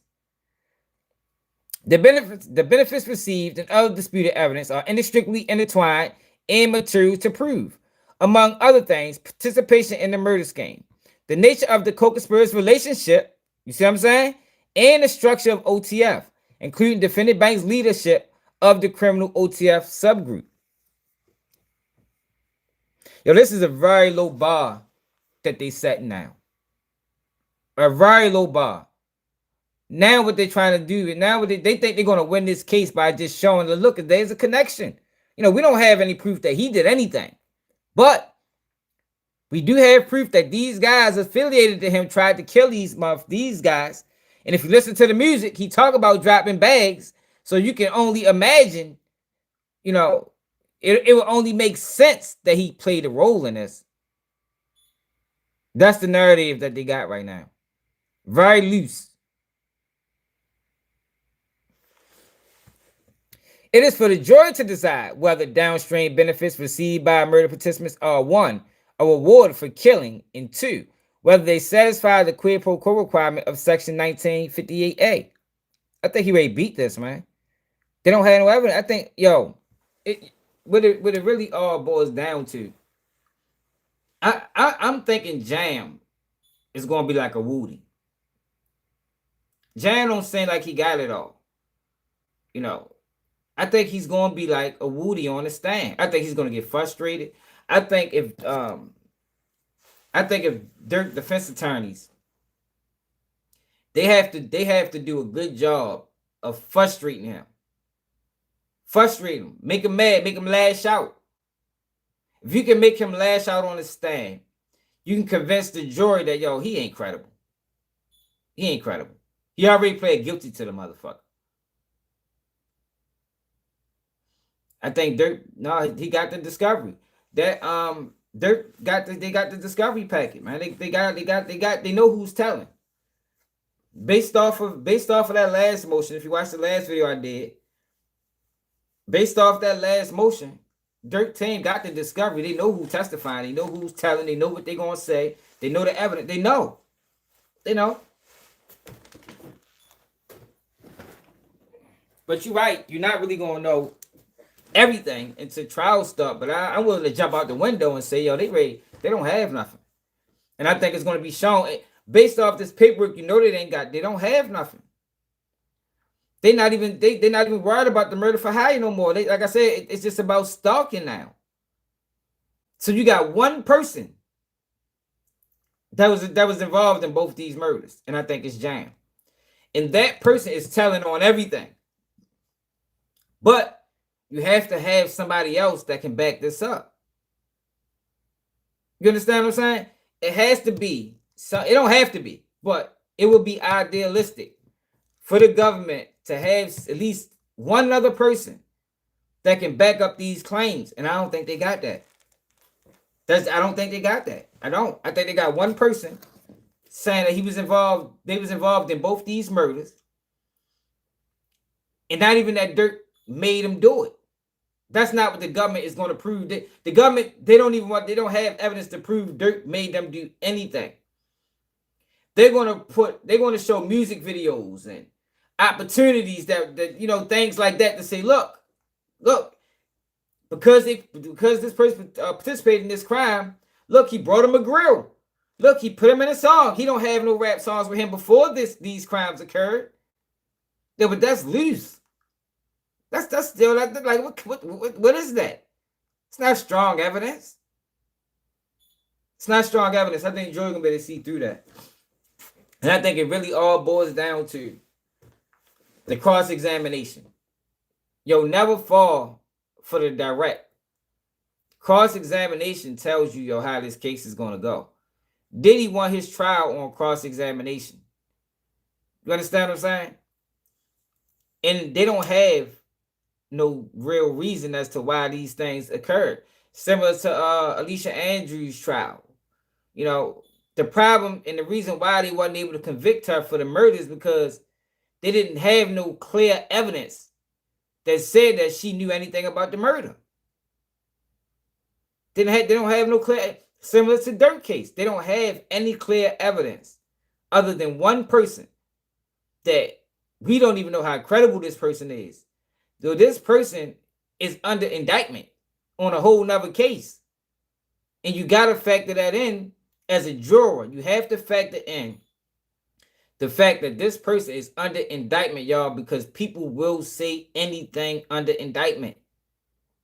They will say anything. I told y'all, yo, in my case, a dude pled guilty and he wasn't even there because he was fighting another murder case.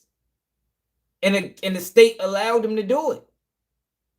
They allowed him to do it.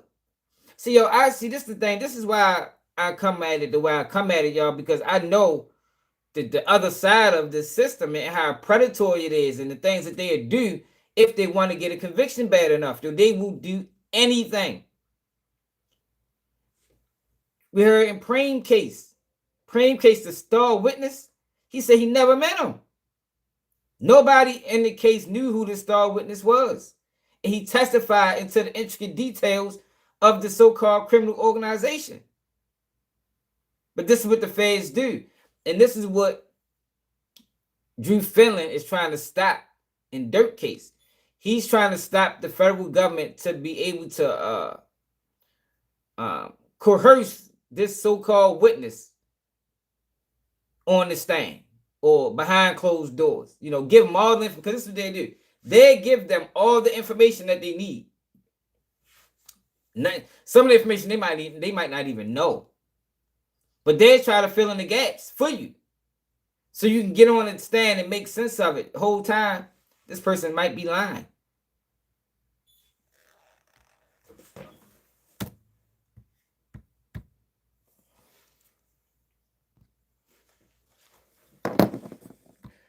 For example, the government expects a witness will testify that the witness music opportunities that occurred after SR killing would not have occurred had the witness failed to participate. Look, didn't I say this yesterday? Didn't I say this the other day? When we read Drew Finland reply. Yo, this is very vague. So they saying, like I said the other day, based off the paperwork we read the other day, that he didn't tell me to commit this murder. But I felt like if I didn't commit the murder, I wouldn't have got on. I wouldn't have got on. He never said this. No, we don't have this in writing. We don't have this in text messages. That's just my personal belief. Yo, the jury you can't do that, man. That's fucked up. Even had Dirk arrested for some shit like that. You understand what I'm saying? Imagine that being the prosecution theory against you. I didn't tell him to do none of that. Just based off his personal feelings, his personal emotion is enough to get me arrested for a murder for hire that he did, that he's saying he did. But there's no proof that I said, look, y'all, if you kill Quando Rondo, yo, I put you, I'll give you a verse. Man, get the fuck out of here. It's like, yo, you can't have it both ways. They basically saying that Jam is basically saying that I did this in order to become a rapper. And the quid pro quo was, if I didn't do this, I wouldn't be a rapper. Like, you can't have it both ways, man.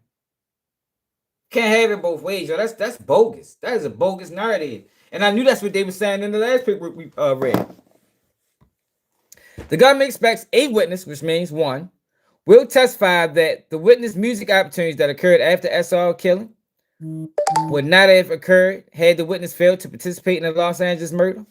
To the extent that defendant believes such music opportunities or other benefits received by murder participants were a result of Mr. Banks' generosity following the murder. Though this is his personal belief. Yo, they all need to join that motion to sever. This is his personal belief. There's no evidence to back this up. It's just what I believe. You know, people believe a lot of things. People believe in ghosts. People believe in aliens. You know, people. I was talking to a lady the other day that she believed in. I was talking to a lady the other day. I told she believed in shape shifting. You feel me? Like I was trying to back her car up. It was a Doug. It was a Doug walking down the street. She's like, well, that's not a Doug. You know, that could be an alien. I said, oh shit. I'm dead serious to you. That happened yesterday. She's like, that could be an alien. Don't get out that car. You don't know what that is. I said, yo, I can't back up into the Doug. I gotta make sure. This really happened, yo. I said, I gotta make sure the Doug is out the way. Like I can't, you know, I don't want to hit it. I fuck that Doug. You don't know what it is. It could be the devil. This is what she told me. So, and I'm dead serious. So the government is bringing Dirk to court based off of this person's personal beliefs. No evidence, no proof. Just my personal belief.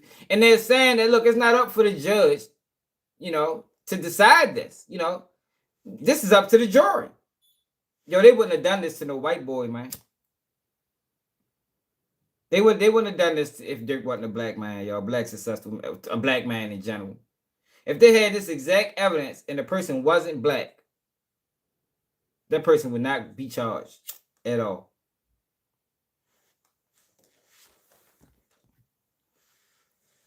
That lady was crazy as shit.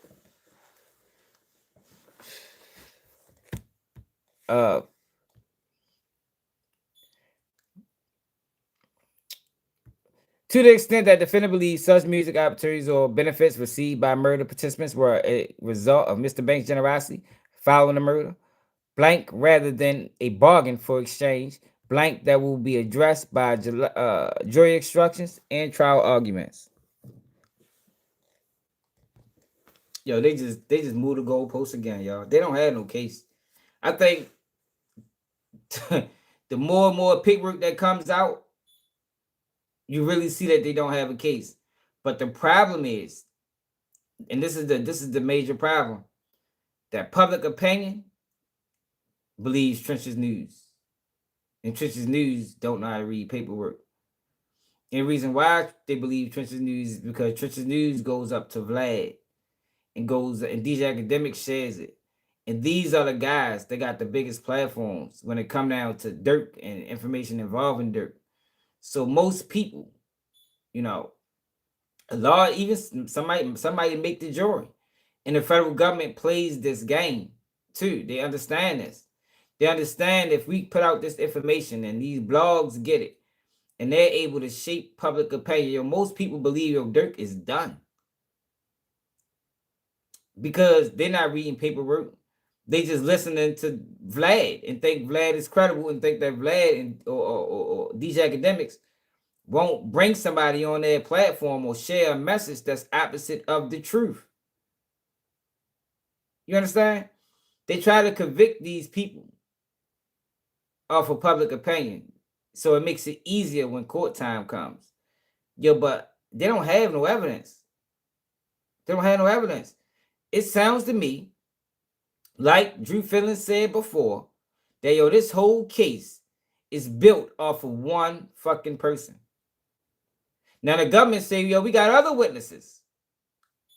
But they keep referencing this one. They keep referencing Trap Lil Ross. Yeah, can't forget about him.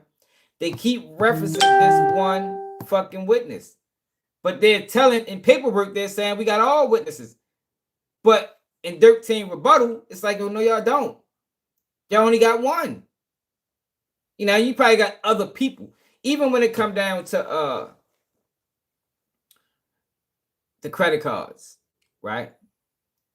Even when it come down to the credit cards, and they say they got a guy booking the flights. A lot of people think that's Dirk manager, some African dude, right? Even if he was to testify, you don't know what he's going to say. He could testify like, yeah, I did book the flights. I did, you know, but that don't mean he went up there and said, yo, I booked the flights knowing that these guys was coming out there to kill Quando Rondo. He could say, I always book flights. So even, see these people gotta understand, yo, every government witness is different. Like this person can be a witness for the government and don't hurt Dirk at all. Just just because he gotta say it because it's true. And if he don't come to court, they're gonna make him come to court and probably put charges on him. But even him coming there saying that, like, yeah, I booked the flights. He did tell me don't book no flights, don't book no names associated to him. But what if he said he always tell me that? That changed the whole dynamic of things. What if he get up on the stand and say, yeah, he always tell me that, man. He always tell me don't when I book flights, don't use no name associated with him because sometimes these guys be doing dumb shit. He can say this. You understand? That could be his testimony. And that's, even though that is a government witness, that will help Dirk. See, the problem is, most people never been through these type of situations, so people tend to just, believe the information that's being relayed to them without applying any type of logic, or they don't have any history of these situations, so they don't really know how to depict it. Woody was a government witness. He didn't hurt Thug. Even though he's still a rat. We ain't gonna say he ain't no rat. But he didn't hurt him. He actually helped him. And that was the star witness. Now, I don't think Jam is gonna do what Woody did, because Jam is a bitch. I don't think Jam like Dirk. I think Jam is a snake. Because how can you participate in taking somebody down that did so much for you? The man gave you 50,000 when you came home. And to my understanding, he didn't even know y'all before he went to jail. But that's where Dirk fucked up at. Dirk tried to build this team around him of killers, as a way of protection. Like, if I'm going, I'd rather pay the guys. But the problem is, all these guys wasn't here. It wasn't his. He was finding guys and listening to, their background and like, yo, he'd be good for my team. He'd be good for my team. Not knowing that, you really can't buy relationships. You can't buy loyalty. I think Dirk thought he can buy loyalty. Yeah, but know him, like, how long did he know him? How long did Dirk know Jam? Did Dirk know Jam before Jam went to prison? I don't know. Even if he did, like, I think Dirk thought he can buy loyalty, yo. You can't buy loyalty. That shit got to be in you. Some of the most loyal people can be around you, and you ain't never got to do nothing for them. You feel me? And I think that's where Dirk went wrong at. He thought that, I make sure these guys straight, they'd never tell on me. But that's not true. You know what I mean? It's not true, yo. These motherfuckers is dirtbags. Yeah, but I'm talking about before prison. Al, did he know him before prison? Is he like Wookaduk? Is he like Wookaduk or Booney Mo? Where you got pictures of them guys when they was kids growing up. I don't think he knew Jam. I don't think he got that with Jam.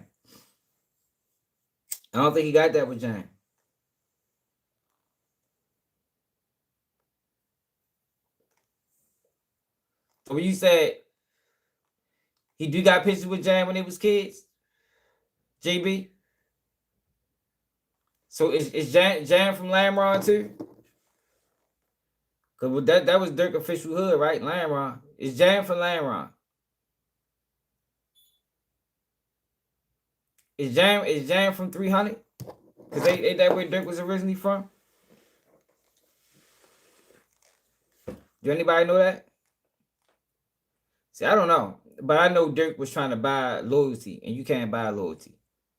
Can't buy loyalty. That shit is either in you or it ain't. It don't matter what you do for them niggas. If they ain't loyal, they ain't loyal. But it's fucked up that Jam did that. Jam. So he not okay. So he Jam from Dog Pound. So he know him, but they're not from the same hood. Is that what you're saying? He do know Jam, they just ain't from the same hood. It was close with Lamron and 300. All right, so yeah, okay, I see what you're saying, but that's you can make a mistake like that. You think he probably thought he know? That's even worse. That's why. So by Jan being his big homie, Jan was probably more inclined to tell because Jan probably looked at Dirk like a lord nigga. You know, I mean, even with the money, he probably viewed him as a lord nigga. Like, man, he my lord homeboy, man. You know what it is. So he probably was more inclined to tell. Man, you always come here and that's no, yo. Not gonna be a friend. I won't be your father. None of that, man. Hit the like button, man. But that shit fucked up. It's fucked up, yo. He got you in that situation, man. Jam a bitch for real. Be honest. A little bitch for that. Put you in that fucked up ass situation. No man. All right, yo, so have y'all seen this?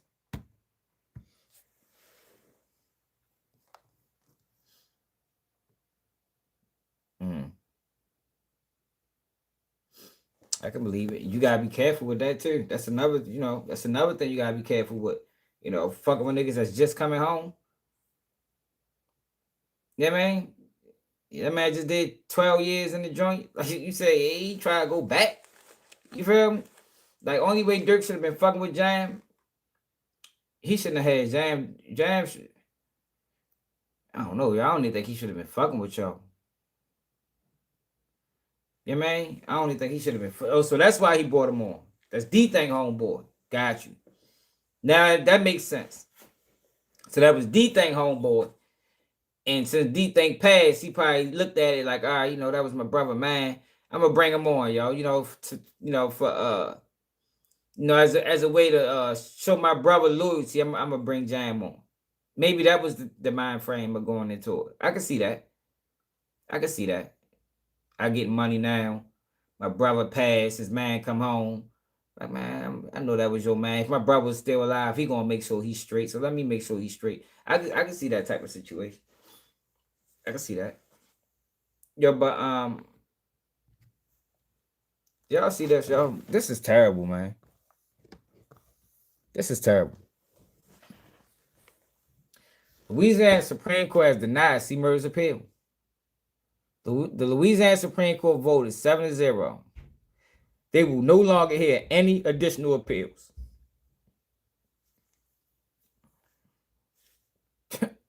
Yo, this is crazy, yo. But that's fucked up what they doing to C. Murder, man. That's fucked up what they doing to yo, man. C. Murder appeals are done.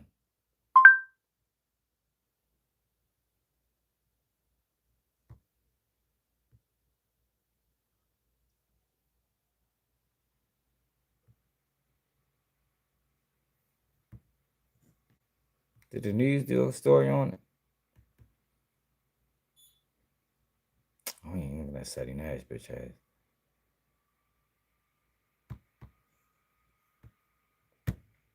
That shit crazy, yo.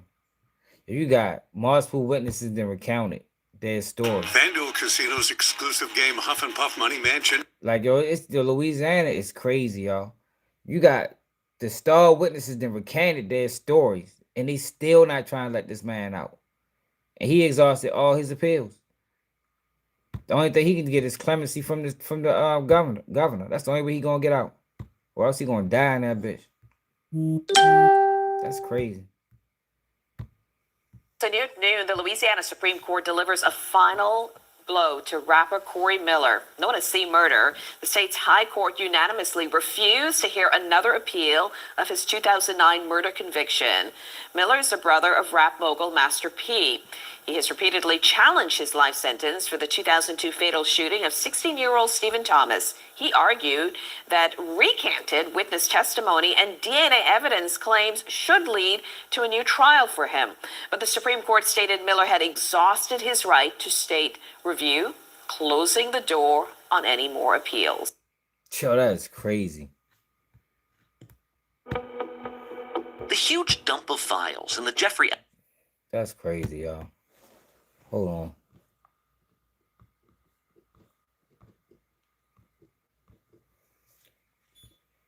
Star witness in C murder case recants story.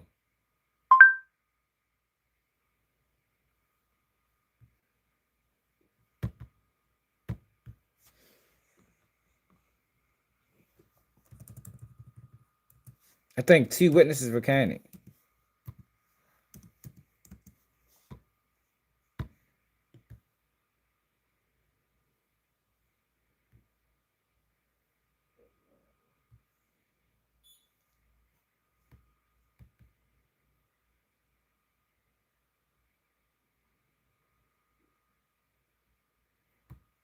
Let's go to Key Talk.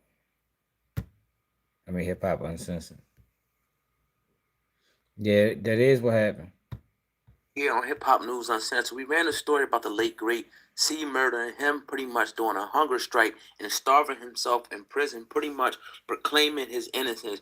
New development has came out. Now, Kenneth Jordan claims detectives actually pressured him to lie under oath or he would face a 10-year sentence on criminal charges. Now, key witness who identified Corey C. Murder Miller as the shooter in the 2002 Louisiana nightclub killing has recanted his testimony, saying it was not actually Miller who he saw shoot a 16-year-old concertgoer. Now, according to Kenneth Jordan, in a sworn statement, Jefferson Parish Sheriff Office detective pressured him to lie under oath or else he would face criminal charges of up to 10 years. Now, the New Orleans Advocate reports Miller, who was 47, as we know, was the younger brother of Percy Master P. Miller, is serving a life sentence in the Louisiana penitentiary, Angola, after a jury voted 10-2 in 2009 to convict him of killing Stephen Thomas. Now, Thomas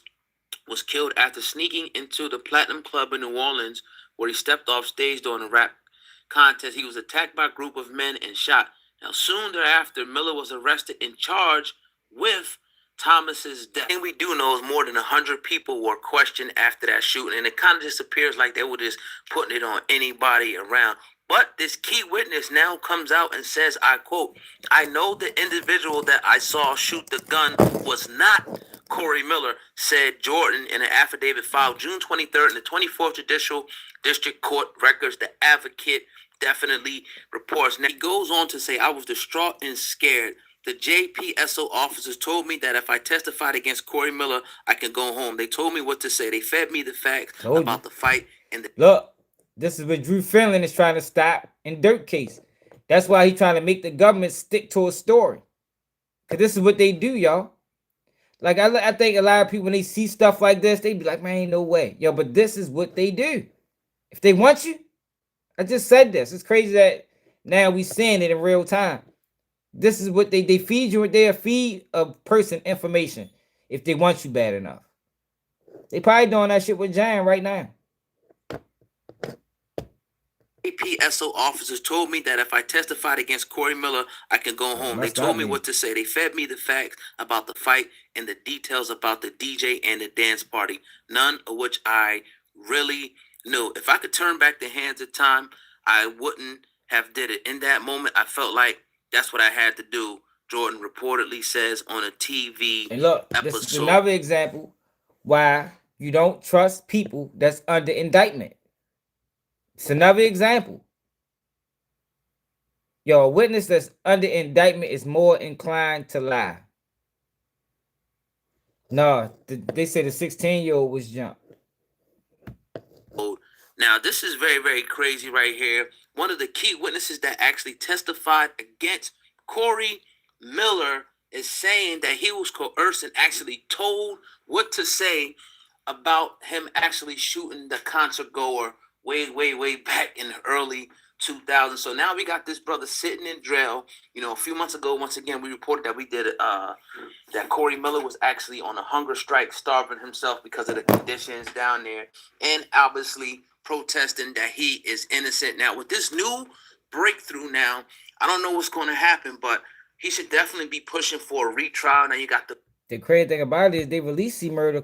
What year was that C Murder came home? He came home for a while.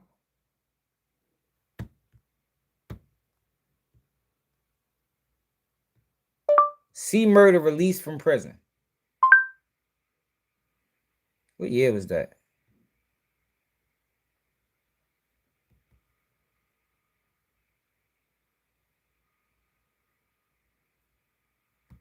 What really happened to C Murder? The culture. Let's check this video out. The real story.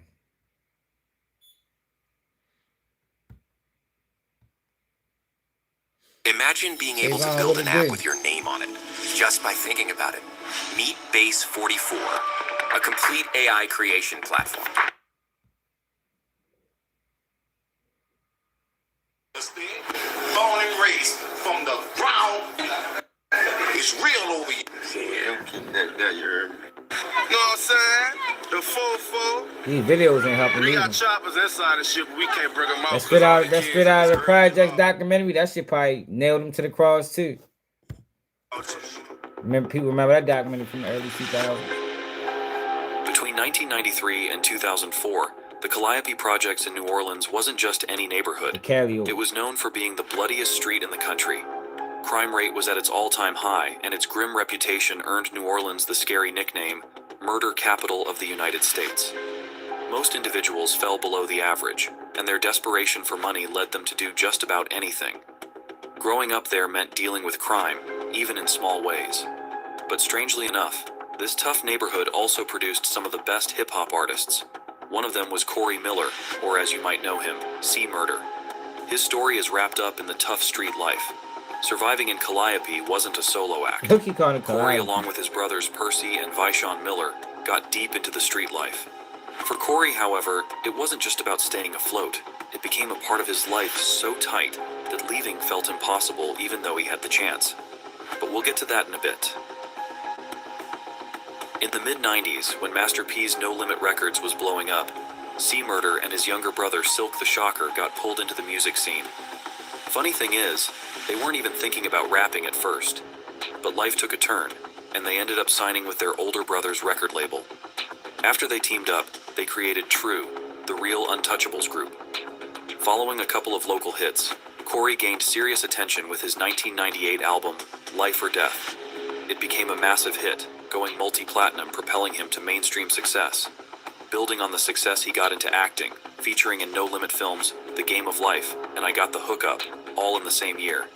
He would also go on to feature on another movie, Hot Boys, in the year 2000, after release of another impressive album, Bossolini, the year before. He behind on the video. It featured guests like Snoop Dogg, Nate Dogg, Silk, and Daz Dillinger.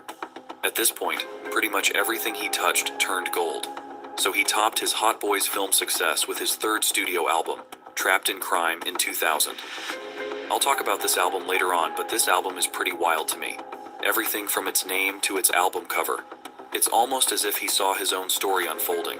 One of his most famous songs, even to this day, came from this album. The catchy hook from that track was later used by none other than Kanye West, years down the line.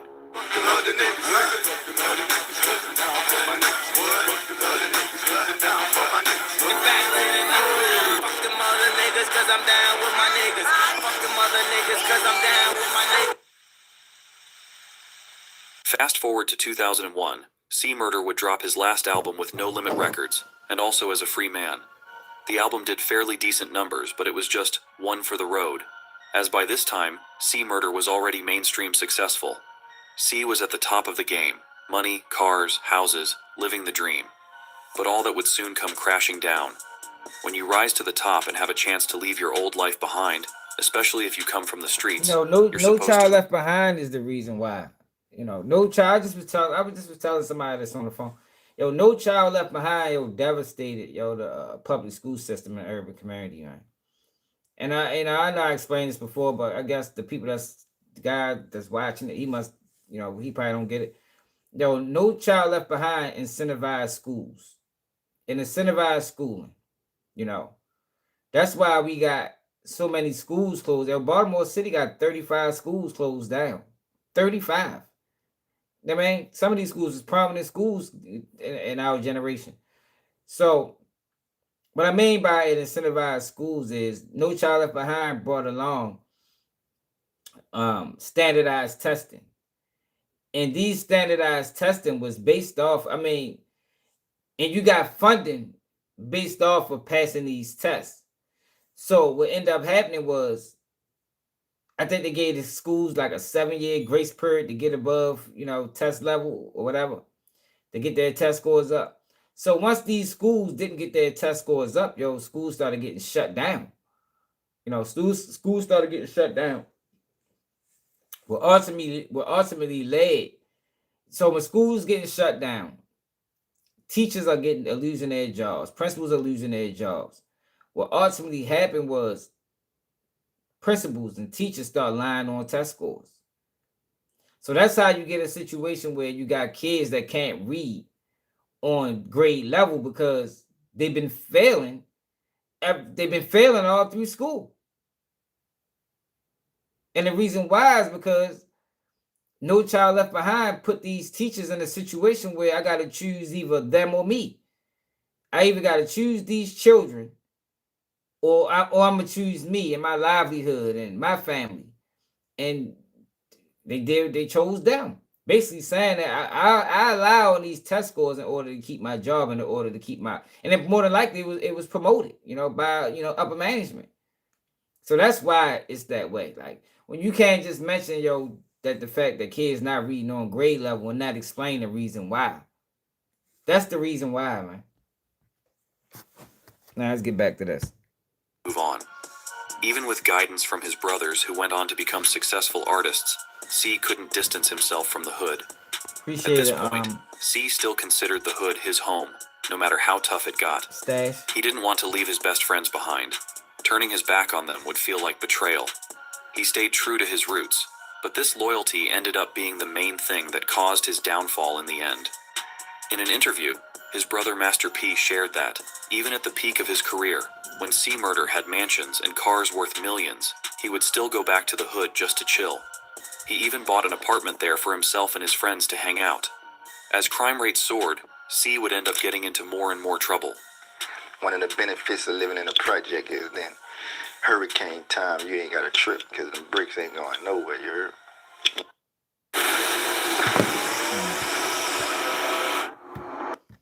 So whenever you keep it too real, man, you fall victim to this type of stuff.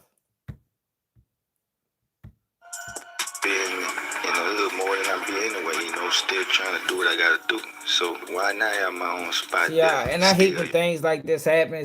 Could be we really need people like a Steve Murder or a Dirk, people that's willing to take chances and lift other people up. But it's hard to be that way when you got these type of situations where when you try to keep it too real, you end up in the blender. That's why it's so fucked up. Like Dirk's situation, it's like if Dirk really was taking care of these guys got paid attorneys. In Young Thug's situation, them boys had public defenders. They ain't had paid attorneys. Them guys that was dealing with Young Thug, they was all broke.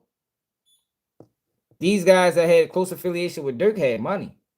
Maybe not money on his level, but they had money enough to, they can, at least provide their own attorneys.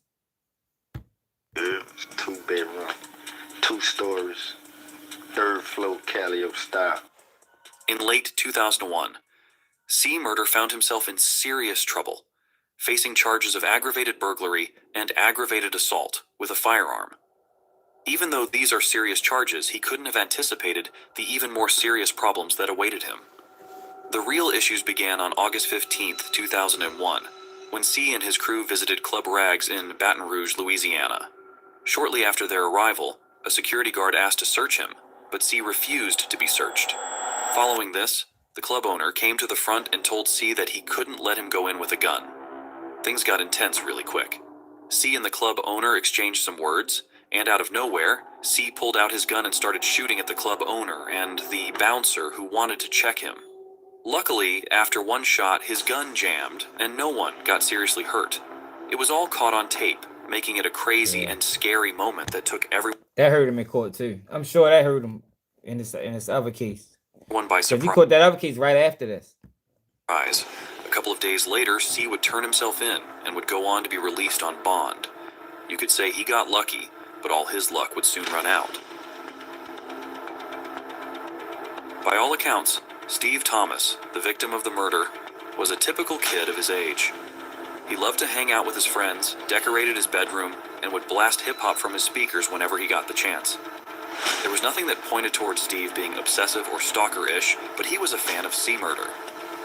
Therefore, when Steve discovered that C-Murder was performing a show near him, the underage teen borrowed his older friend's ID card and headed to the Platinum Club in Harvey, Louisiana. Little did Steve know at the time that this would be his last day alive. The details of what followed are a bit murky, but Steve somehow ended up close to C-Murder. Then, the rapper's entourage of at least 15 people jumped on the teenager to get him away, resulting in a harrowing fight. See, they like C-Murder because C-Murder wouldn't snitch. Similar to like they doing with Alicia Andrews. You know, they'd do that. You know, if they think you got information and you refuse to tell it, they'll know you ain't do it. But they're gonna lock you up and sentence you just because you ain't snitch. I think that's why C-Murder is arrested. Eventually, a gunshot rang out. Everybody started to make a run for the exit, including C and his crew. When the floor cleared up, Steve's lifeless body was found lying there, having been shot through the heart. It was reported that C-Murder himself was involved in the fight and had shouted, "Do you know who the fuck I am?" just as the bullet was fired. As if this wasn't enough. Just 6 days later, C-Murder would face an arrest and charges for causing yet another disturbance at a club. Subsequently, he found himself facing additional charges related to the untimely death of Steve Thomas, supported by a witness statement. The authorities made reference to his first club shooting, and thus, on February 28, 2002, C-Murder was indicted on the charges of murder. In 2003, the rapper was convicted of Steve's slaying. However, once new evidence about the credibility of witnesses came out, C-Murder ended up being allowed a retrial.